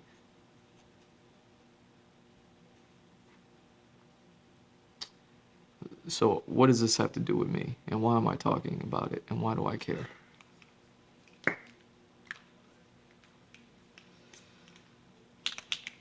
Uh,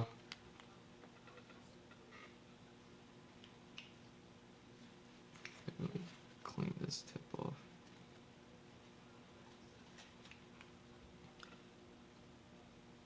So that's why, even though I know what I'm working on is a huge undertaking, and I knew that it was more or less like impossible, I think this is where things are going. If you look at society and social media, and everyone has a platform now, at the end of the day, we're all Warner Brothers. We're all Disney. We're all this. We're all that. I mean, are we exactly them? Absolutely not. But are we all an entity that wants to participate and wants to tell a story, also wants to be successful? Absolutely. We all want we all want a living, and we want to earn it doing what we all love to do. And that's what I'm doing here. I love to draw. I want to draw. I learned how to tell a story. I learned all these art skills. I'm going to exercise them. Social media is a thing now. I'm gonna social media it. You know, you can watch all these do-it-yourself videos and learn, teach yourself how to market, do all these things. Do everything that all these big corporations are doing, but, do it with less budget. Back in the day, we used to call it balling on a budget. And that's what we can all do now. So people like me don't just have to sit there and wish, like, oh, I wish I was in the industry. Oh man, I wish I could work on these dope things. Oh man, I wish this and I wish that. It's like, you know what? I'm gonna go do that. Because I just taught myself how to do all these things. And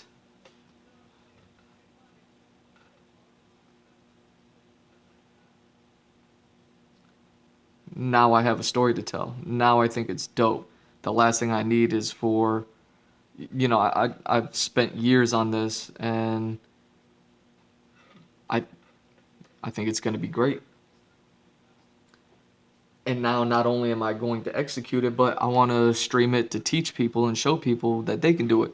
Maybe they can interpret it into their own lives and then do what they want to do. Because as artists, we're creators. And if you're a creator, you just want your creations to see the light of day. And if you can't get into the industry like I can't, like, you're never gonna allow your art to shine. You're never gonna, you know what I mean? I spent 10 years trying to get in, and nobody wants me. I'm just too whack or something. So it's like, okay, well then I'm whack. But watch me be whack over here while I do this. And then realize, like, you know what? I'm sure Jon Favreau was whack once upon a time. I'm sure uh uh what Josh Whedon was whack once upon a time. Zack Snyder was whack once upon a time. Like, I'm sure, like, all these guys were whack. They just figured it out, and then they started doing it and figure, you know what I mean? And after 10 years of being rejected, it's like I learned all these skills. Now I have all this stuff, and the industry is not going to allow me to prove that I know it by letting me in. Just to get my foot through the door, give me the opportunity. It's like I always say, I just need an opportunity, and I can't even get that. So, and a lot of people can't.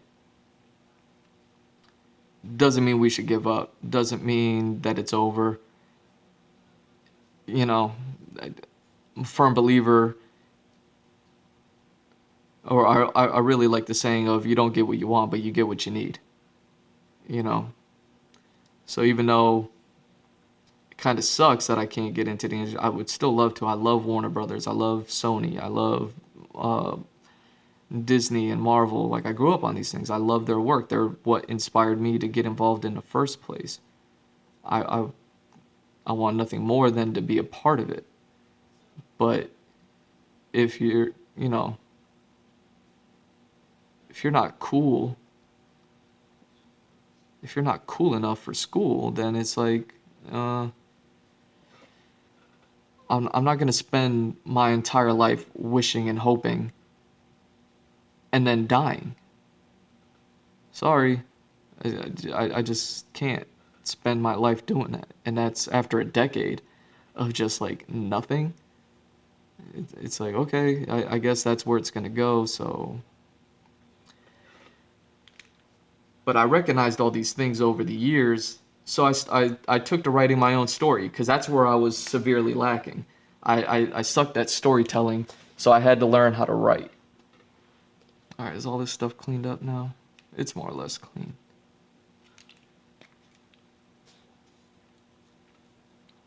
And now that I wrote the story, it's like, oh my God, I don't have to write anymore. I mean, I'm gonna have to write scripts when I get around to the particulars, when I start executing the manga and things like that. I'm gonna have to write those scripts out. But other than that, and I'm even looking forward to that. Um, like I just set up my life so that way I could just do what I wanted to do, which is art. I just want to draw these things. So, I detail it all. I don't detail it as much, but I express it in my Patreon page of G Mr. Drew on Patreon, just in case you're watching this. That it's like, okay, I'm starting my own production, and I'm a lone man, and it's gonna take a lot to do it.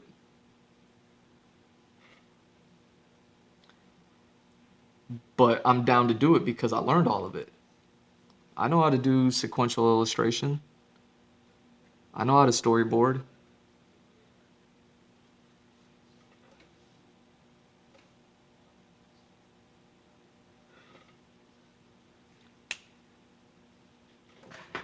Okay, let me take these pictures.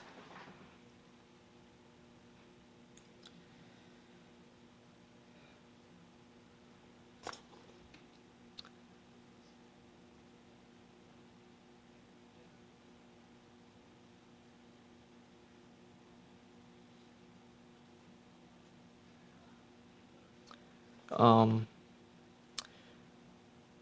so yeah, that's why I'm like the madman trying to do his own thing, because it's like maybe this is what it's gonna take in order to show them like I'm really serious about this, man. I would have loved to have done this within the industry. I would have loved to have met people and partnered with people and teamed up with them and on our off time work on this together.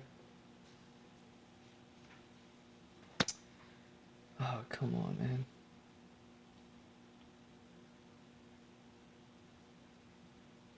It's so weird. Why is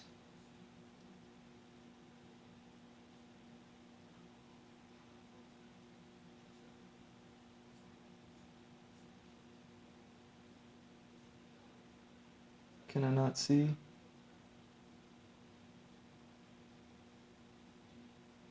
That's so weird. I can't block that. Why not? Oh, did that come in sideways? No, it didn't. Okay.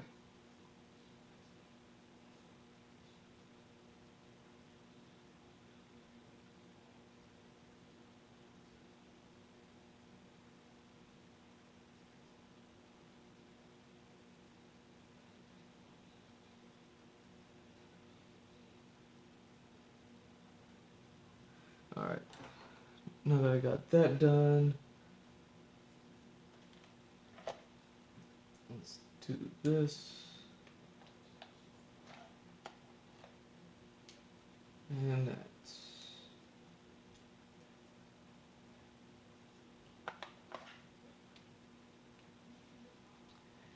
now where are these? Where are these colors? That's cool. I believe this is the one I want. Yep. Right? Yep. And you, I think, are the darkest? Yes. Okay. So let me just get this guy's skin first. So that's why I'm doing it, man. And I hate that I'm doing it this way. It's just I didn't see it happening. Like if I'm already like a decade of just not being able to get in, it's like not that I gave up. I'm still applying and still trying to get in, but it's like I can't I can't wait to get into the industry, then develop all the contacts and resources that it's going to take in order to be a part of the industry, because that'll be another decade. I'll be in my 40s by then. And then try to, you know, get the funding and figure it all out and do all this other stuff, you know, with a team of people and all that. It's like, man, because by the time all that happens, and then I make my first production, and had I not like written a story at that point or something, I'd be in my 50s by the time I'm like making it. And it's like I didn't want that. I also didn't want to be 50 by the time I'm doing something cool, man.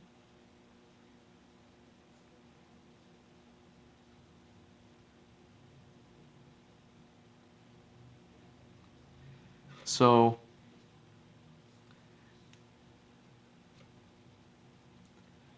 it was like I'm just withering away over here. That's what it feels like.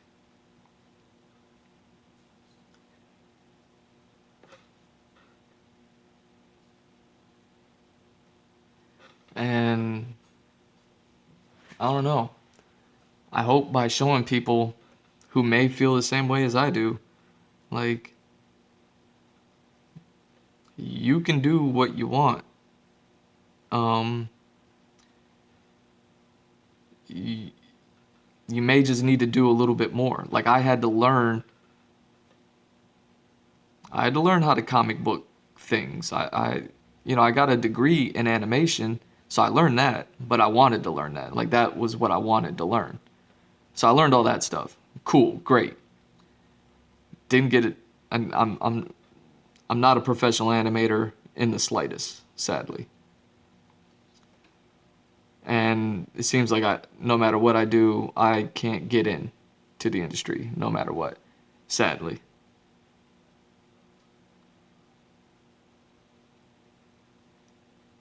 And I've had to, struggle to make ends meet, and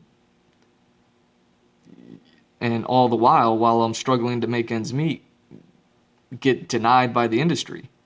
It just is what it is. These are the breaks, as they say. So it's like, okay. So while making ends meet, while getting denied, all these, you know, whatever, I still continued my education on my own. Because I can't afford another formal education. I can't, you know what I mean? That's why it's like, okay, I've been able to make ends meet, but I'm not happy. And the reason why I'm not happy is because I'm just making ends meet.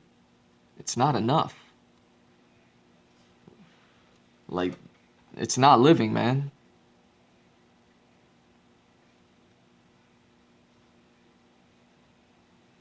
So I just wanted to. So I taught myself comic books. And I learned how to do that. And I see how similar comic books sequential illustration is to storyboarding. It's all very similar. I know how you can build an animatic off of a set of storyboards. I know like all these things, so it's like, okay, I can I can piece it together, but once you realize how much work it is, it's like, man, it's a lot of work, and it's like, do I want to do all this work? And then it's like, well, do you want to just live wishing that you had and then die? Or do you just want to give it a shot? Because if all you ever needed was an opportunity, this is your opportunity. You have Twitch here. You can stream, share it to the world. You have YouTube. You can post your videos. You have Instagram. You can share, your work. You have Twitter. You can communicate your inspirations and give further insight.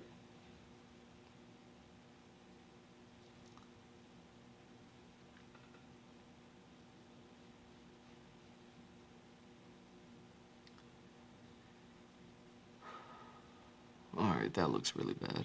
I'll have to fix that.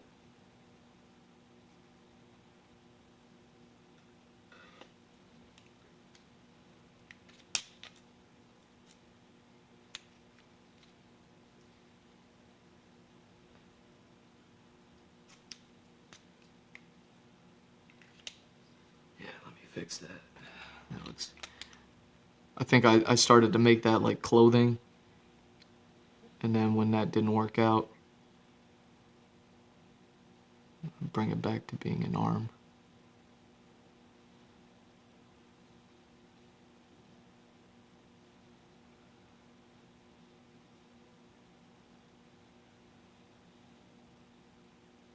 There we go. Okay, smooth that out. So yeah, man, it's like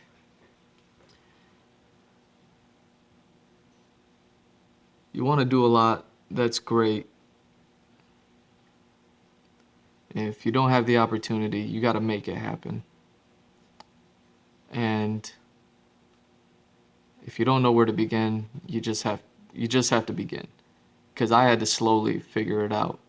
And then once I got around to it, and I was like, you know what? I can't just draw my way to the top. I'm actually gonna have to put some effort into it. I learned how to write. I learned how to break down stories. I learned storytelling. You know, it was the one thing that I dreaded the most because it was like, man, that's kind of what I was hoping to learn within the industry.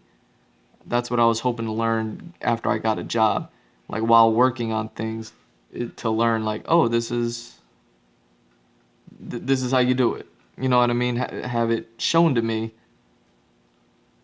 and to be shown like this is how you do it. This is how it works. This person did it like this, and this is the result they got. Like, you know what I mean? Like, learn it how you would learn anything.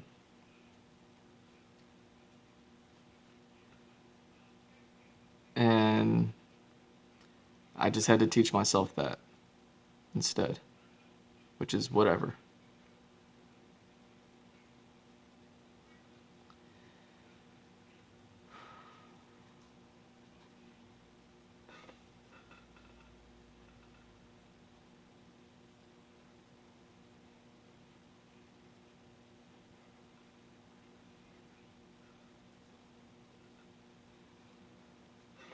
But I learned it. Like, and then I wrote, I had to figure out what story do I want to tell? How do I want to tell it? How am I going to tell it? Can I tell all this? I talk about how I have 400 characters and the story spans 40 years. It's not because I wanted to do something crazy like that. I'm aware that I just need to have one good story.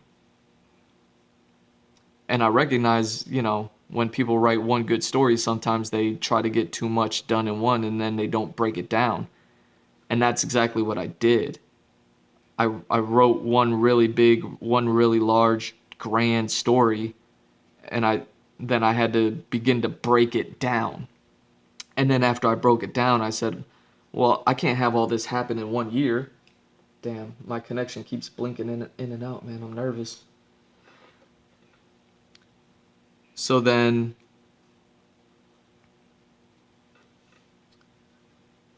uh,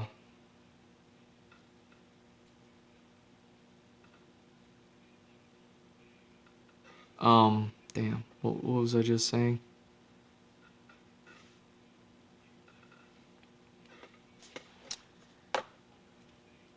So,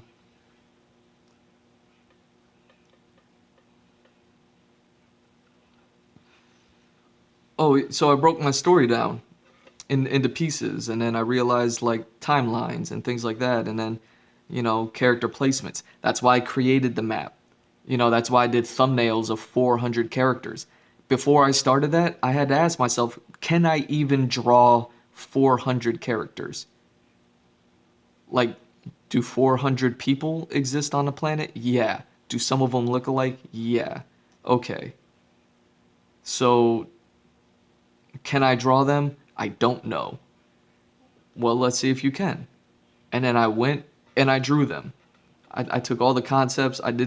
I don't know if I ever merged any or anything like that. I may have, but at the end of the day, you know, when I went to go do that, I told myself, okay, you have about 300 characters. Go start drawing them all. You have a year. Now go.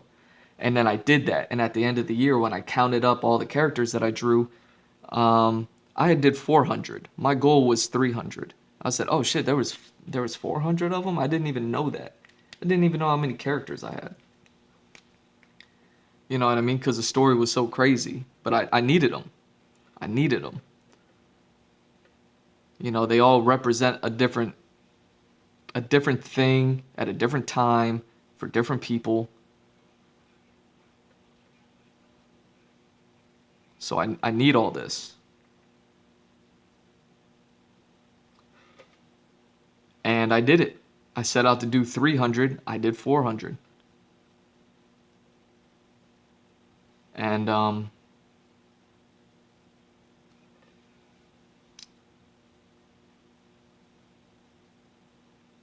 I never drew environments before. I had to learn how to draw environments. Didn't know how I was going to do it. I didn't know where to start. I didn't know, you know what I mean? All I knew was that when I tried to draw them in the past, when I was like working on comic books, I sucked. I looked up like Jim Lee, how did he draw them? I looked up the Udon artists. Some of them had like some videos out there, tutorials or whatever. You know, I would look those up. How did they do it? You know, things like that. Alvin Lee, I believe is his name. He had one, and I really like resonated with that one in the beginning and realized I can't do it. I can't figure out what it is. And then I said, well, I need to study. So I went out and I said, okay, well, what kind of environments do I want to do? It was like, okay, I want to do environments like this, that, and the other. Okay. Where can you find references of that? I can find those here. Okay. Just draw those references. I have all these thumbnails here, and they're all, you know, there's 6 thumbnails on each page, and every page here in this binder is double-sided. I couldn't even tell you how many environment drawings there are anymore. I imagine it's somewhere around 400, but I don't even know. Hundreds for sure. I did all those studies. I taught myself. I started realizing a pattern. I started seeing what they were. I started seeing what the artists were creating.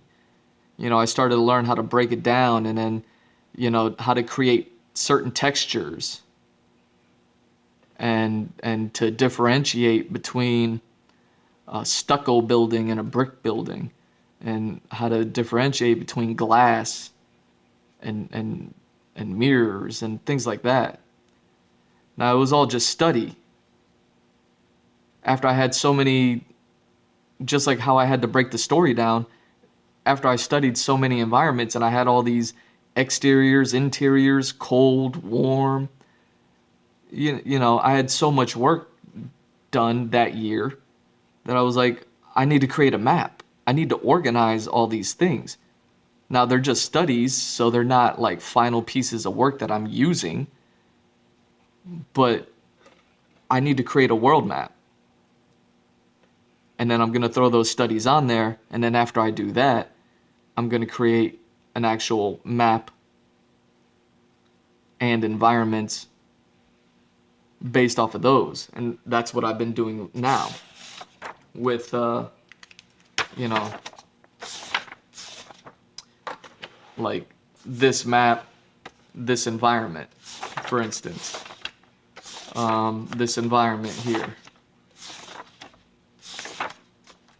Where are we at? All these little environment pieces, all this concept art. Like, you know what I mean?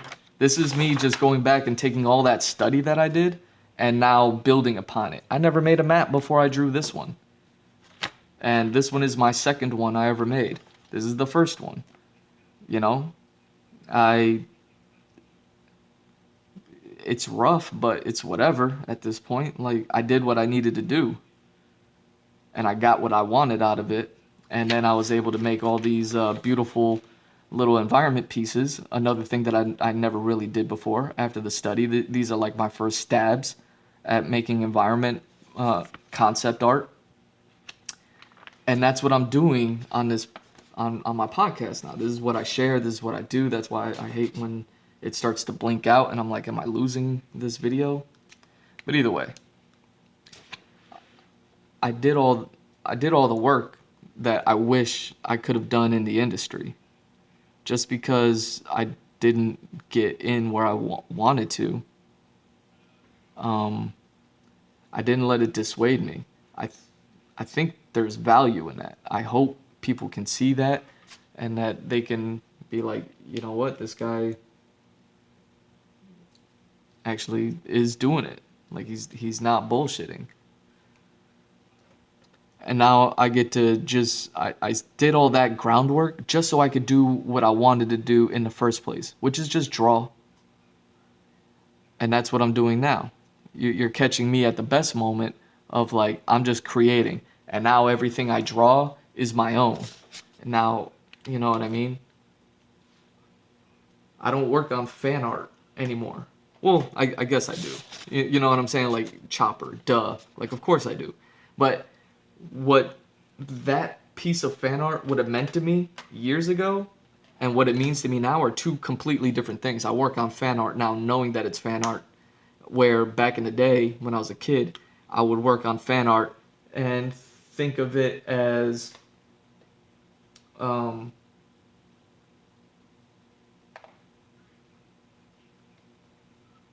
I would think of it as damn, I'm trying to think of what colors I want to use. I was going to use purple and blue for this guy. I've been doing so much purple and blue lately. I want to stay away from it. This guy's purple and blue, you know? This guy's purple and blue. You know, he's purple and blue. And but the color I had for this guy was going to be purple and blue. I wonder if I should do like purple and red or something. Like I definitely wanted to go purple with it. Let me see. What can I do? If his gloves are gonna be, well, yeah, his gloves will be kind of.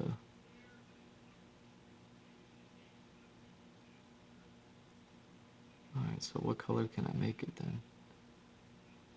And you know, maybe I'll just play with the colors later, but that was the plan, was to make him purple and blue. But now I'm thinking because I've done so much purple and blue lately, maybe I need to do something else. I have no idea.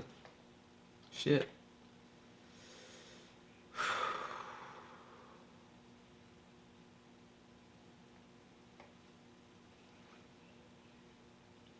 I mean, what if I just make it like green and blue or something, like a bluish green instead? Maybe that's the route. Maybe that's the ticket.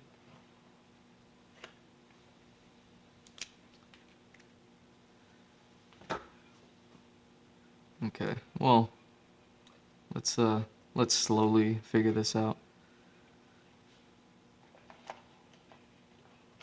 As I realized I forgot to color this part in. So, I don't know. That's why I started all this, was to hopefully inspire people to realize like, hey man, it's rough. It's rough for everyone.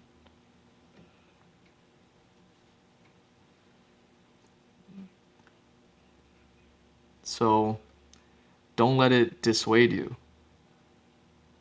Don't let it stop you.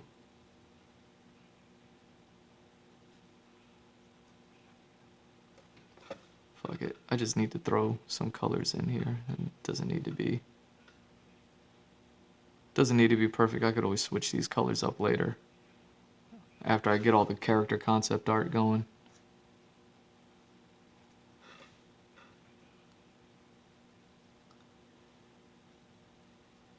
Yeah, I guess blue green should work for this guy. I was gonna go blue purple, Whatever.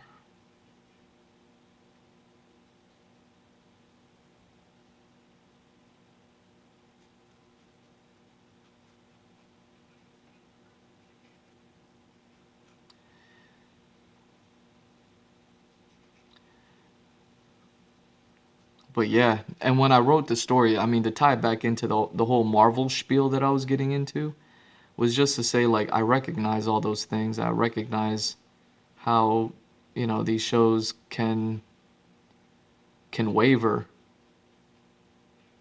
You know, how the hell are they gonna tie in this Falcon and Winter Soldier stuff? How are they gonna wrap it up in a nice neat bow and leave us content until we pick up with the next set of movies? I thought the point of this was for us to care about them, since Steve Rogers isn't here for us to care about anymore.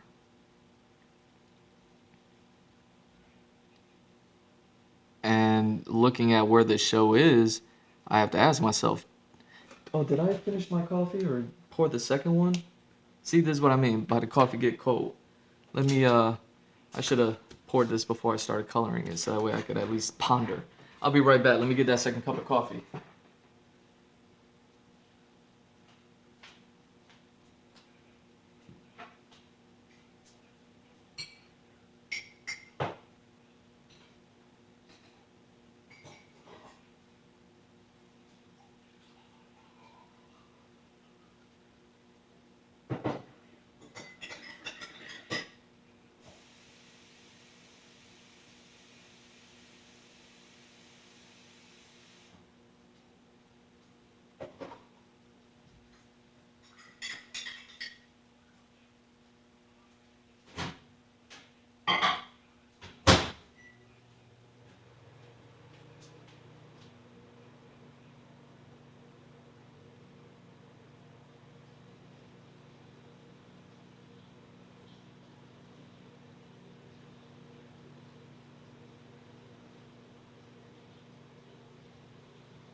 Okay, I'm back.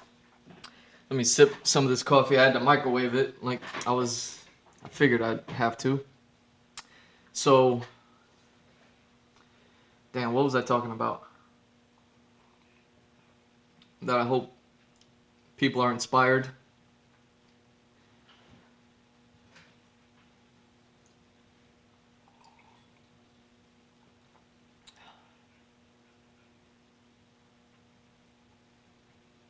Either way, um, oh,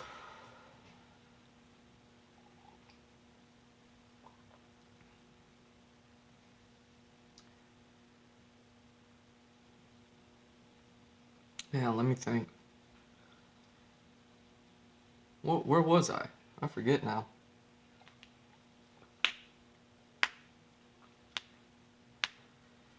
I'm at the best part of, like, I just get to sit here and create and do all this stuff, and I'm working through it bit by bit.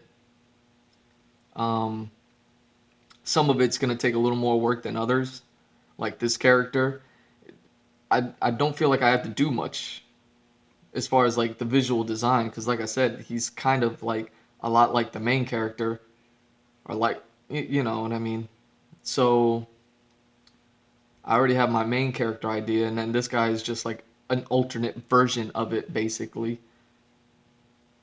So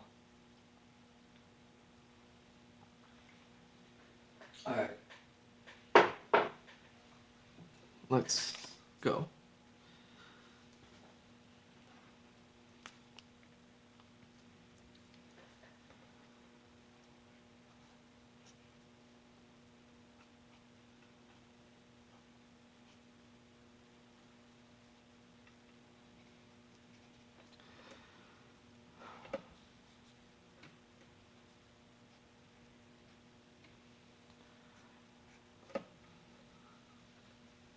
Man, I don't even know anymore.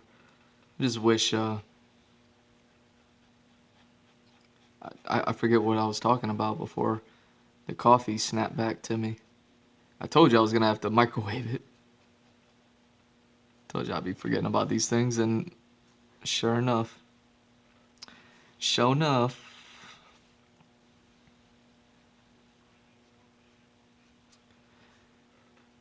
Oh, linking it back to the Star Wars and the storytelling and all that stuff. Okay, so yeah, it's a lot of characters, a lot of environments. I took years off of art to do that, and in that time that I took off, like a lot of social media stuff happened that I wasn't a part of.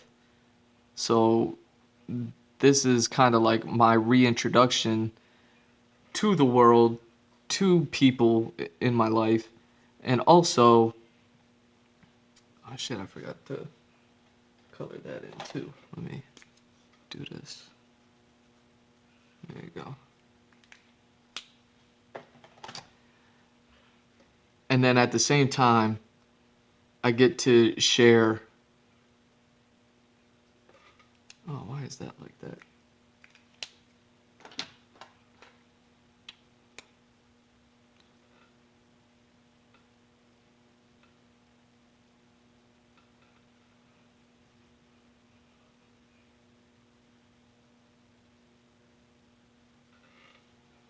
we go.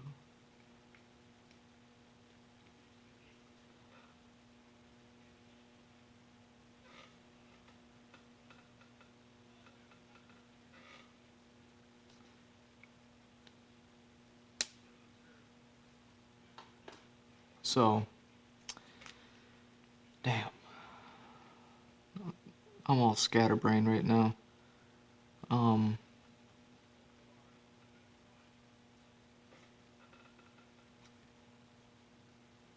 but on top of inspiring people and showing people that I can do it, it was also like I wanted to show people how to do it.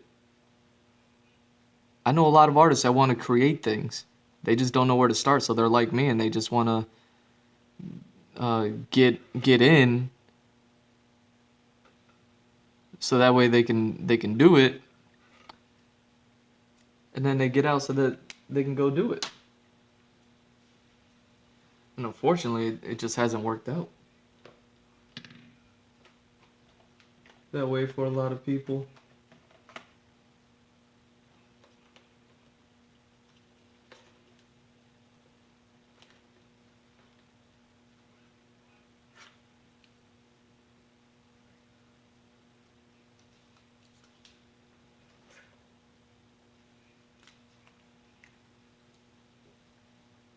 Okay.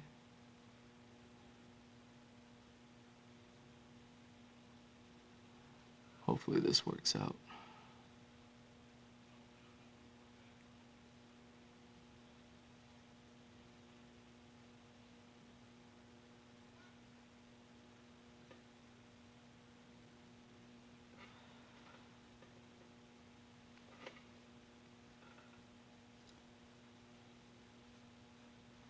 Um,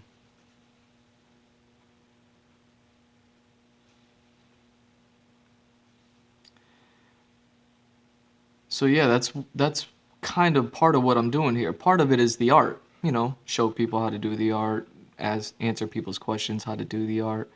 Obviously I have a lot of traditional skills as well as digital skills, so I'll happily share them, share my insights on them, like I was doing with Volcom earlier in the past stream before it crashed, with talking about making emotes and working with Photoshop and Illustrator and things like that. Like, just to throw them a couple ideas, you know what I mean? Because a lot of people, they want to they want to do something, they just don't know how to go about doing it. So if I can just guide them just a bit, like hell yeah, man. Again, that's all I wish I ever had was a bit of guidance. So why would I not guide guide somebody in a direction that that can ultimately help them? Uh,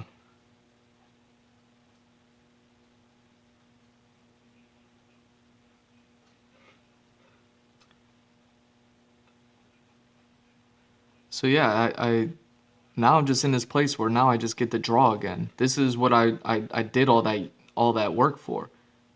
My reintroduction to this world, or into the world basically, as an artist is like, hey man, all that, for lack of a better term, forgive me, all that fuck shit that I used to do, like that's like no mas, man.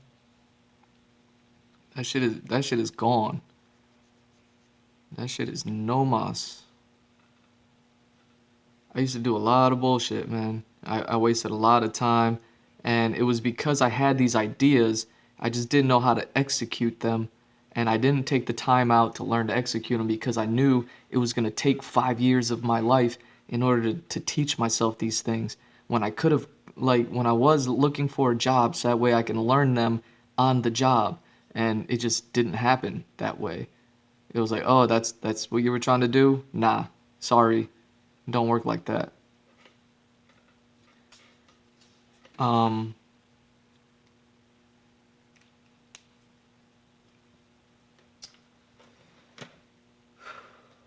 so yeah, man, it was oh, there we go. Perfect. I like this now.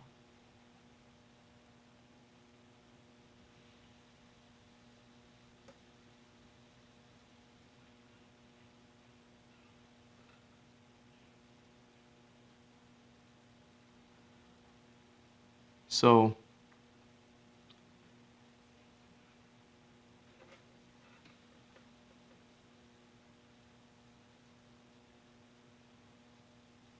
so yeah, but 5 years out of the spotlight, 5 years of not doing art, like a lot of people who used to follow me because of my art and things like that, a lot of them fell off because I stopped producing art. I took time to go learn. I took time out for myself to go do something. And in that time, like they just moved on to other artists who didn't stop doing what they were doing. And, I don't blame any of them for that. It just, it's a bummer because in my head, the way, and again, this is me just being an idiot. In my head, the way I saw it was like, no, I'll do that. And then I'll get back out there. And then, people will come back because I'm stupid and naive and believe in stuff like that. And of course, they didn't. Like, nobody knows that I'm doing this. I market myself, I put myself out there. So, yeah, some people do. Love y'all. Welcome to the Andrew Glowczewski experience. But yeah, a lot of people have no idea what I'm doing. That's a problem with all this business stuff is like I've had ideas stolen from me my entire life, and that's why I don't get into depth about like the details of these characters and things like that. I feel like I share a lot as it is already, so it's pretty tough to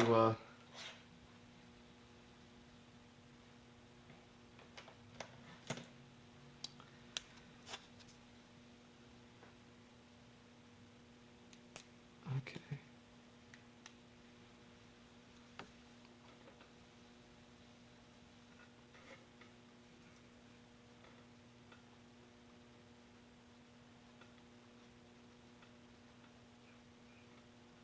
But I had to let go of that fear and just start sharing this stuff because that's the whole point. I have a story to tell.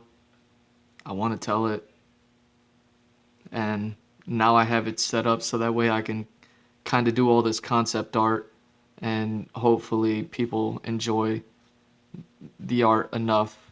I wish I can spend more time on it to really develop it in a way, But I'm gonna wait until I'm further along in production to actually create the finished work. You know what I mean? Like the really like the good stuff.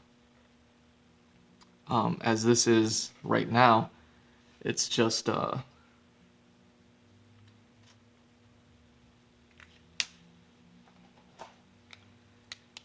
what are you doing?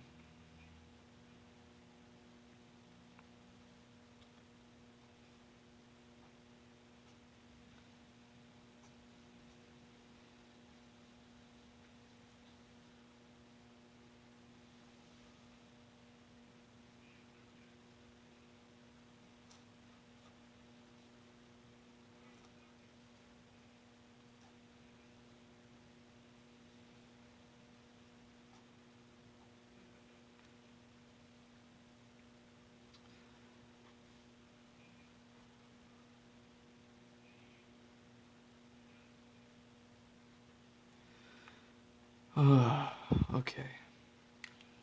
I don't even know what I'm saying, honestly. I'm just rambling at this point. What else is new?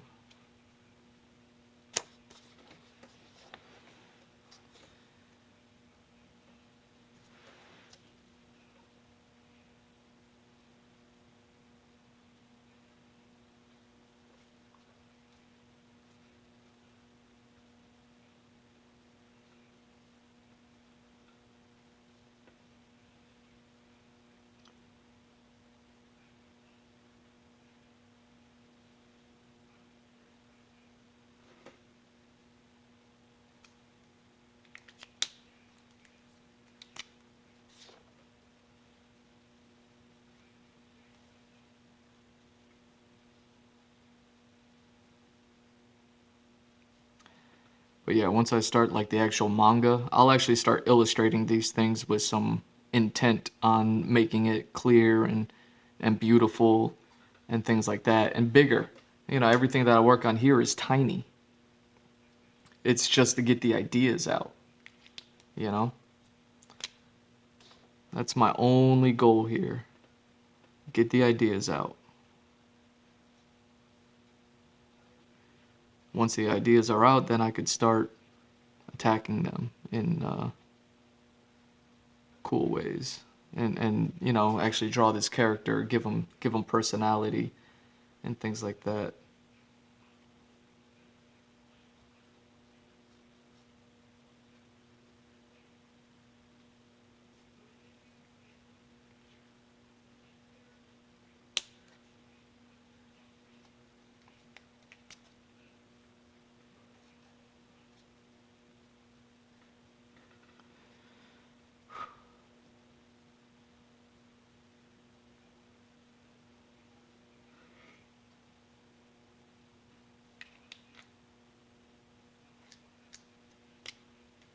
Okay.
Okay, am I off the camera? You know, working on these three, I have to bounce this sketchbook around across the screen. Sorry about that. Um,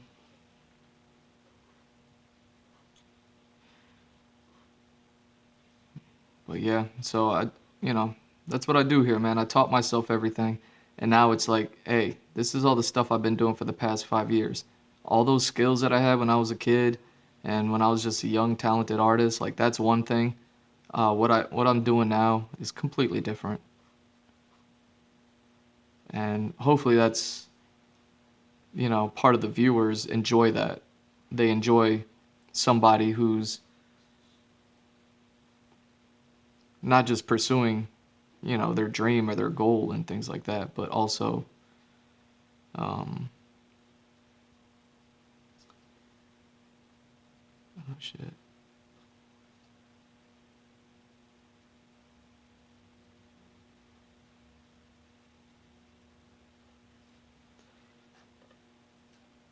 Um, Enjoy the artwork, enjoy, the story that I have to tell.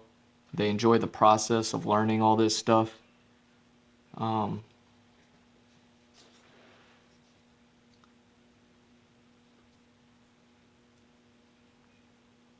at the end of the day, that's what I would like, is just the opportunity in order to share this stuff, because I wish I would have had somebody show me these things.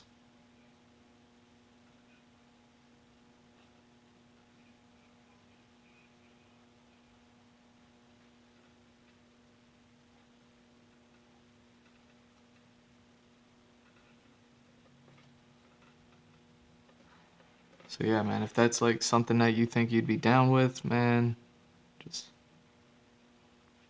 follow, like, subscribe, all that stuff, man. Helps more than you know.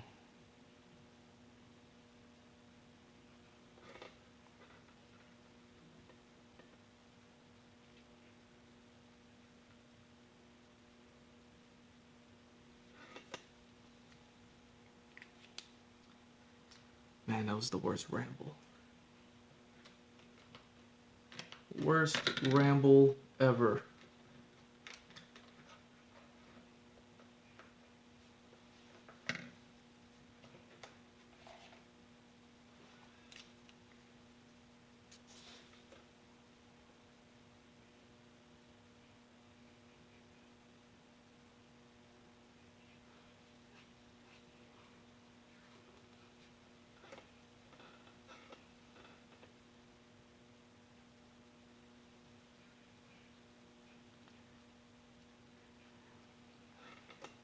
But yeah, I wrote the story, and I talk about it sometimes, where it's like, yeah, it follows the main character, but there's 400 characters altogether, but it's like 400 characters just to help tell the story of this main character.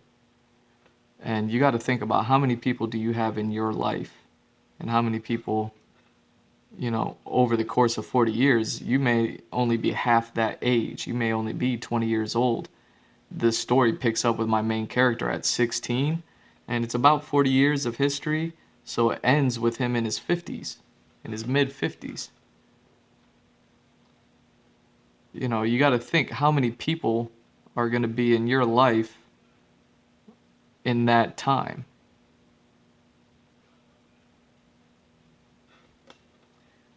And yeah, it's a lot. How many characters were in Naruto? Hundreds. But can you name them all? Probably not. Um, doesn't mean they were important or not important, or that they, you didn't need them in the story. Like, in order for the story to be what it was, like, you needed those people there. And they were.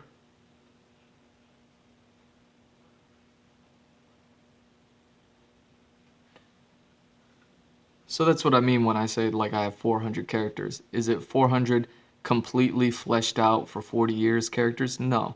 They're only as fleshed out as I need them to be.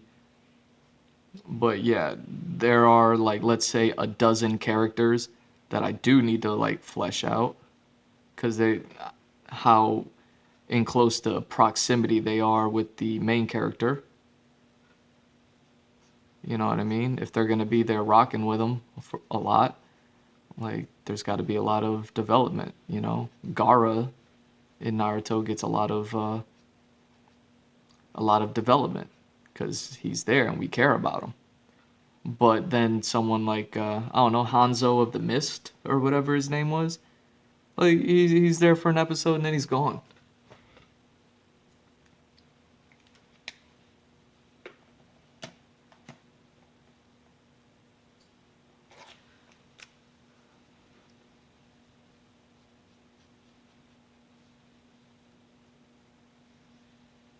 So it's like, they still count as characters. Gara is a character, and that Hanzo guy is a character. They just different degrees of importance to the overall story of telling Naruto's story. So yeah, I'll be designing characters for a while and environments, and I'll be at this concept art stuff for a while. But it's a part of the process, man. If you're into anime and mangas and all this stuff, like, and you want to create your own, it's kind of important to learn all this stuff. It isn't just like, oh, I just get to color in a picture and it's all good.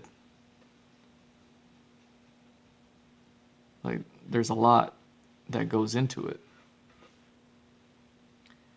And there's a reason why you get teams to work on it, not just individuals. But again, man, if you can't get into that team, if you're like me, and for whatever reason you just can't get in, um, yeah, figure out a way to earn a living, and then figure out a way to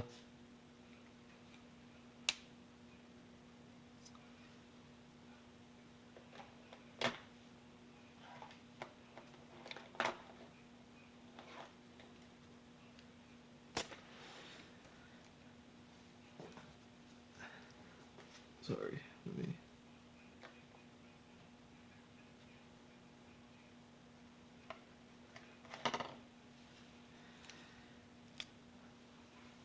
figure out a way to sustain yourself and your family and things like that if you have to. But yeah, if you have to, you might need to climb and learn all those things that you didn't want to learn, just like I had to. Just like I had to go and say, fuck it, I'm going to learn to write a story then. Fuck it, I'm going to go, um, I'm going to draw environments. I'd much rather have somebody who knows how to draw environments do it. But if not, like, I'm going to do it.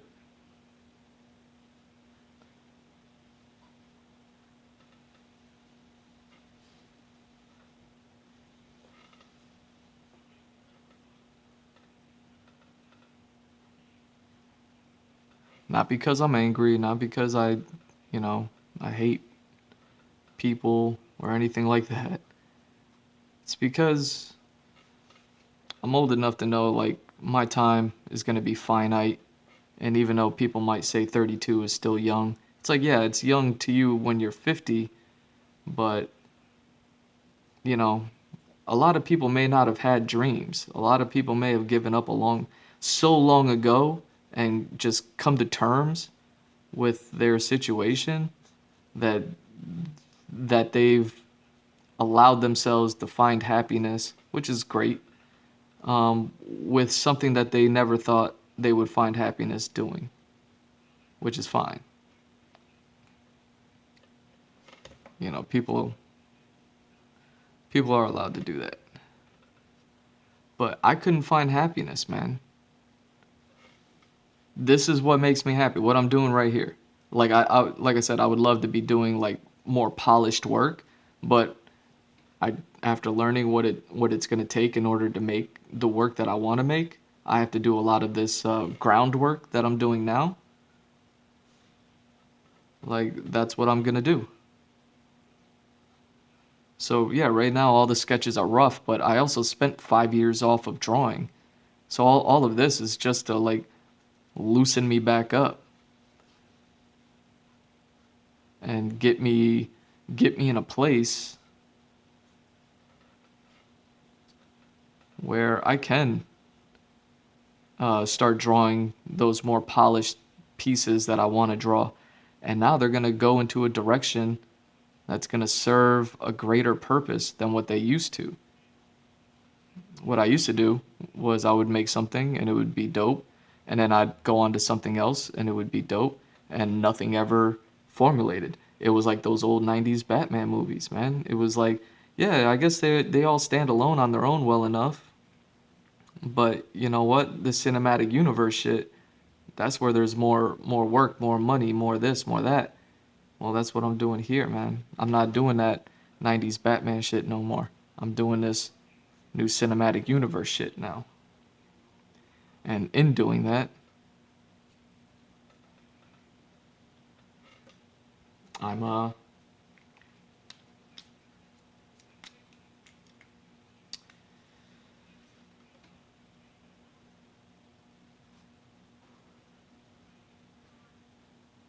hopefully leading leading the charge somewhat. Cause look at all these people who become stars on YouTube and shit like that. Like I ain't trying to do all that, but it's like I recognize them. I see what they're doing. And if they're able to do that, why can't somebody why couldn't somebody produce their own thing and make their own show and things like that? I mean, if people could turn themselves into stars, can't people turn themselves into rock stars in the anime, comic book, movie, video game, the media world? And there's artists already out there that have turned themselves into rock stars. I look at like Jim Mafood. I don't even know if that's how you say his name. But I like that guy. You know what I mean? I think what he does is great. And I think what he's been able to build with his, just off of art alone is awesome, man. I wish I knew more about him. Maybe that's what I'll end up doing, is researching that soon enough. Just to see where he got his start, because, just like I looked up David Cho to be like, damn, how did he get there? Because that's where I want to be. It's like maybe I need to look up.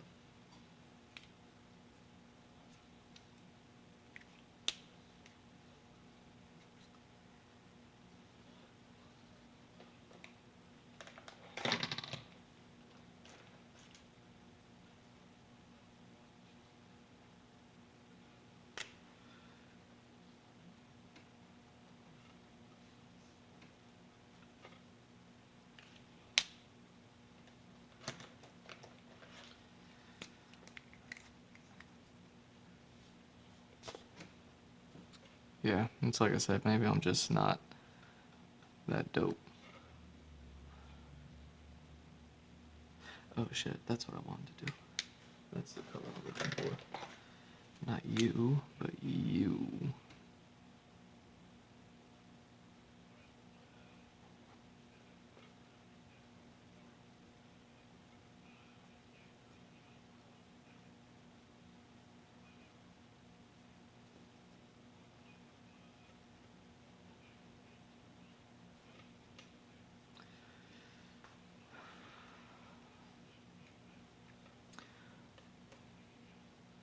It's just crazy that I've had my artwork celebrated my entire life and it never amounted to anything. It it baffles me, honestly. Like personally, like that's a honest statement within my mind that I've had for a long time, is just like, how did I fail so bad? On episode 100, I talked a lot about my college days and things that were going on then. I talked a lot about that, and after I lost that episode, it was like, okay, I guess that wasn't meant to be aired, and I knew I would like revisit those topics eventually. I don't know how much I'm gonna talk about it. Like over there, it was a 5-hour stream, and I really got it all out. But I mean, just briefly, when I say like I failed at something, it was like I had when I got my education, part of the reason why I was sold on it was because they guaranteed a 96% chance of getting hired in the industry. And me always wanting to make animation, I was like, wait, you're saying I have a 96% chance of getting into the animation industry? And me being the guy who only ever needs an opportunity, I'm like, okay. Like, I realize that doesn't mean like you're gonna get in and you're gonna stay in, but certainly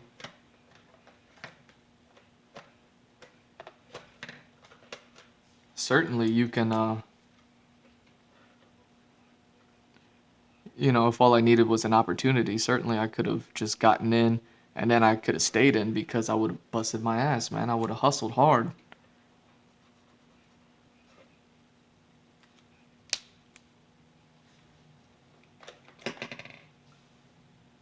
That's why I just get so frustrated and in my feels whenever it comes to not making it and not being in the industry. It was like, damn, man, I just never even got the opportunity. And you see all these other artists who are there. And it's like, man, I wish I could have been a part of something like that. Or I wish I could get to know them without being a weirdo.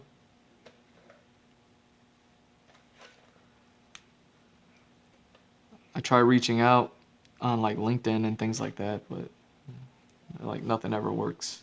Nothing ever pans out.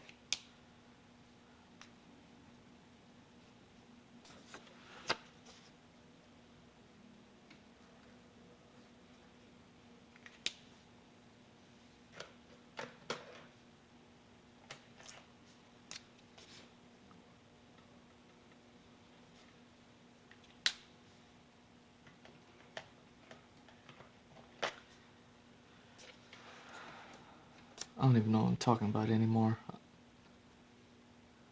But I think I'm almost done here. I mean, unless I am done.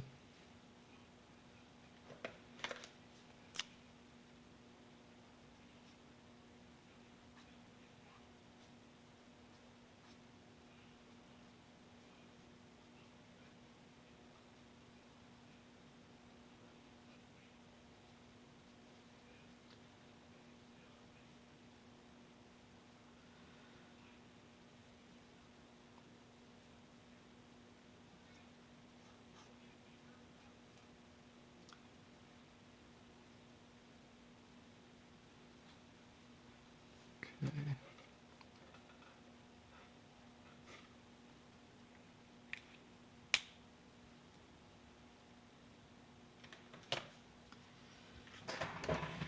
All right, we're at 3 hours plus the 40-minute stream from earlier, so it's a damn near 4 hour stream. What time is it? God dang, man. I've been here forever, ever.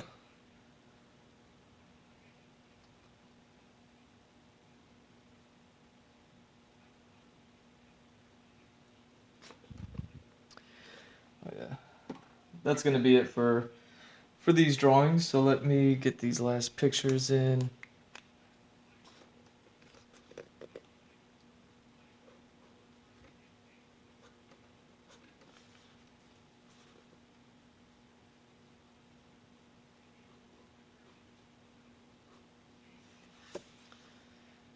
And again, just working on some concepts for this character.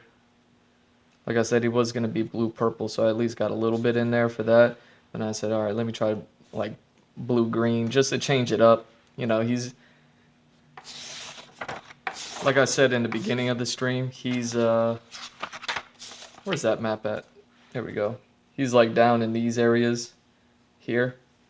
So I was like, okay, he's wearing like blue, purplish, greenish. Green makes sense since it's he's so much jungle going on. And he is who he is, which I cannot speaketh of.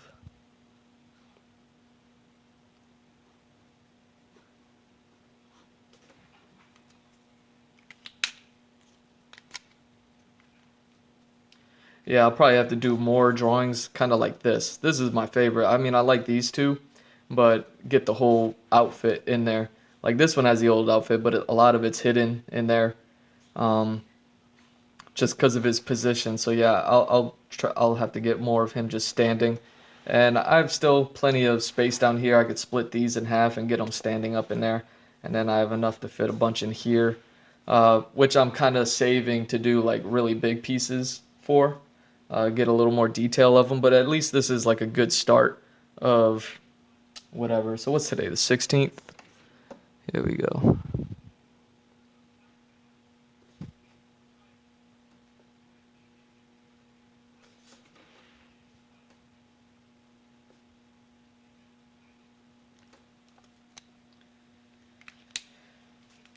And I apologize, man. I lost my train of thought a little bit into my ramble. I had like a direction I wanted to go in. It started with Falcon and Winter Soldier, and it was going to go into building, how the industry is building these things and the evolution of where the industry may be going, and then how that inspired me to make the decision of doing this and creating this stuff. Um, I told myself this is what I'm gonna do. This is how I'm gonna do it, and it's gonna be great. And yeah, I lost my train of thought, about 100 times throughout that whole spiel, and I apologize for that. I'll just have to get better. Either way, I hope you guys enjoyed this long early morning stream of the Andrew Glowczewski Experience, episode 108, part B, because I lost part A, or I didn't lose it, but it's in there. It's like 40 minutes of me just talking to was it Vulcan? I believe it was Vulcan. Shout out to Vulcan for stopping by. He probably dipped out after the first initial crash. He was probably like, what the hell? This guy's gone. I'm out of here. And then I came back on and then failed at this ramble. But yeah, I hope you guys enjoyed this episode, doing some character concept art. And I just really wanted to get this guy's fashion down because, obviously I think you could look at him and be like, okay, I could kind of see who this guy is and see what he's doing, see what he's about. Like, he looks something like a character. I get it. And yeah, I just want to build upon it because, yeah, the sketches that I had, I did not like. And the fact that I just took his hair out completely, made him pretty much bald. I gave him that the Bobby Hill haircut, basically. Probably just throw some dots and stippling in there. But yeah, I think I like this character bald-headed like this, and I think this may be how I keep him. And I think this is good. This is a good start for this guy, and I'm gonna get more like this because I like how this worked out. But I may reserve this spot to fit in, some taller pieces. I might put in a 6x6. And so I have some 3x6s instead of some 1.5 by 3s like these are. Anyways, I'm G Mr. Drew. I've been talking far too long, and that's at G Mr. Drew on all social media. Please go follow, like, and subscribe. I backlog all my videos on YouTube, so you can find all older videos of me working on earlier works of this project on there. What else? I'm on Twitter and trying to get better at Twitter, more active and sharing the things that I come across because I just used it as like kind of like a newspaper. I never really interacted with it, so my Twitter game is pretty weak. But now I'm starting to share the things that I follow and give just my opinion on certain things, man. I follow a lot of artists and I don't know them. I just like their work, so I'm gonna start sharing it. Well, I have been sharing it, and hopefully it sheds light because I follow a lot of artists from China, Malaysia, Japan. Like, I had no idea, but they got something going on over there, and I dig it. So I can't wait. That's why I'm saying I can't wait to get to like bigger pieces and more polished work instead of all this concept stuff that is really rough, but it gets the point across. But this is super rough, and again, I just try to axe these out. And what else? Instagram, I post everything that I do here. So that way you don't get this in video format. You don't have to listen to me ramble. You just get the boom there. And then, yeah, if you want to hire me, hit me up. You want me to work on character for you, you know what I mean? I do commissions of characters, so like here's kind of like a bigger piece, but I'll do some commissions, and this just so you can see the style when I actually work on something a little bit bigger, and how much I can put more detail into my work. So you can hire me or on Fiverr, G Mr. Drew on Fiverr, also Patreon. You can join my Patreon. You get access to the Discord, which I'm still building, but it's up and ready, and I'm trying to do more on there. But right now we're just too strong, and yeah, let's keep building that up. But you can see how much detail I can get on these larger pieces. So yeah, you can get me on Patreon. Depending on the tier, will determine your commissions that you get. So on top of just Discord and videos and insight into what I'm working on here, you also get commissions there. So Fiverr and Patreon, I'll draw for you, and it could be your character, it could be your favorite characters. I'm down for all of it, and yeah, you can hit me up on there doing that. You want to check me out and see all the work that I've done and see what I mean by doing more polished works, you could check out my website, gmrdrew.art. And yeah, I have a lot of what I've done there, and I'm building it every single day, working on it every single day, and yeah, man, that's gonna be it for this episode of the Andrew Glowczewski Experience. I want to thank everybody for watching this, and yeah, the rambles aren't always gonna be that great, but they're still gonna continue to happen. Anyways, love y'all, man. Thanks for stopping by. Peace.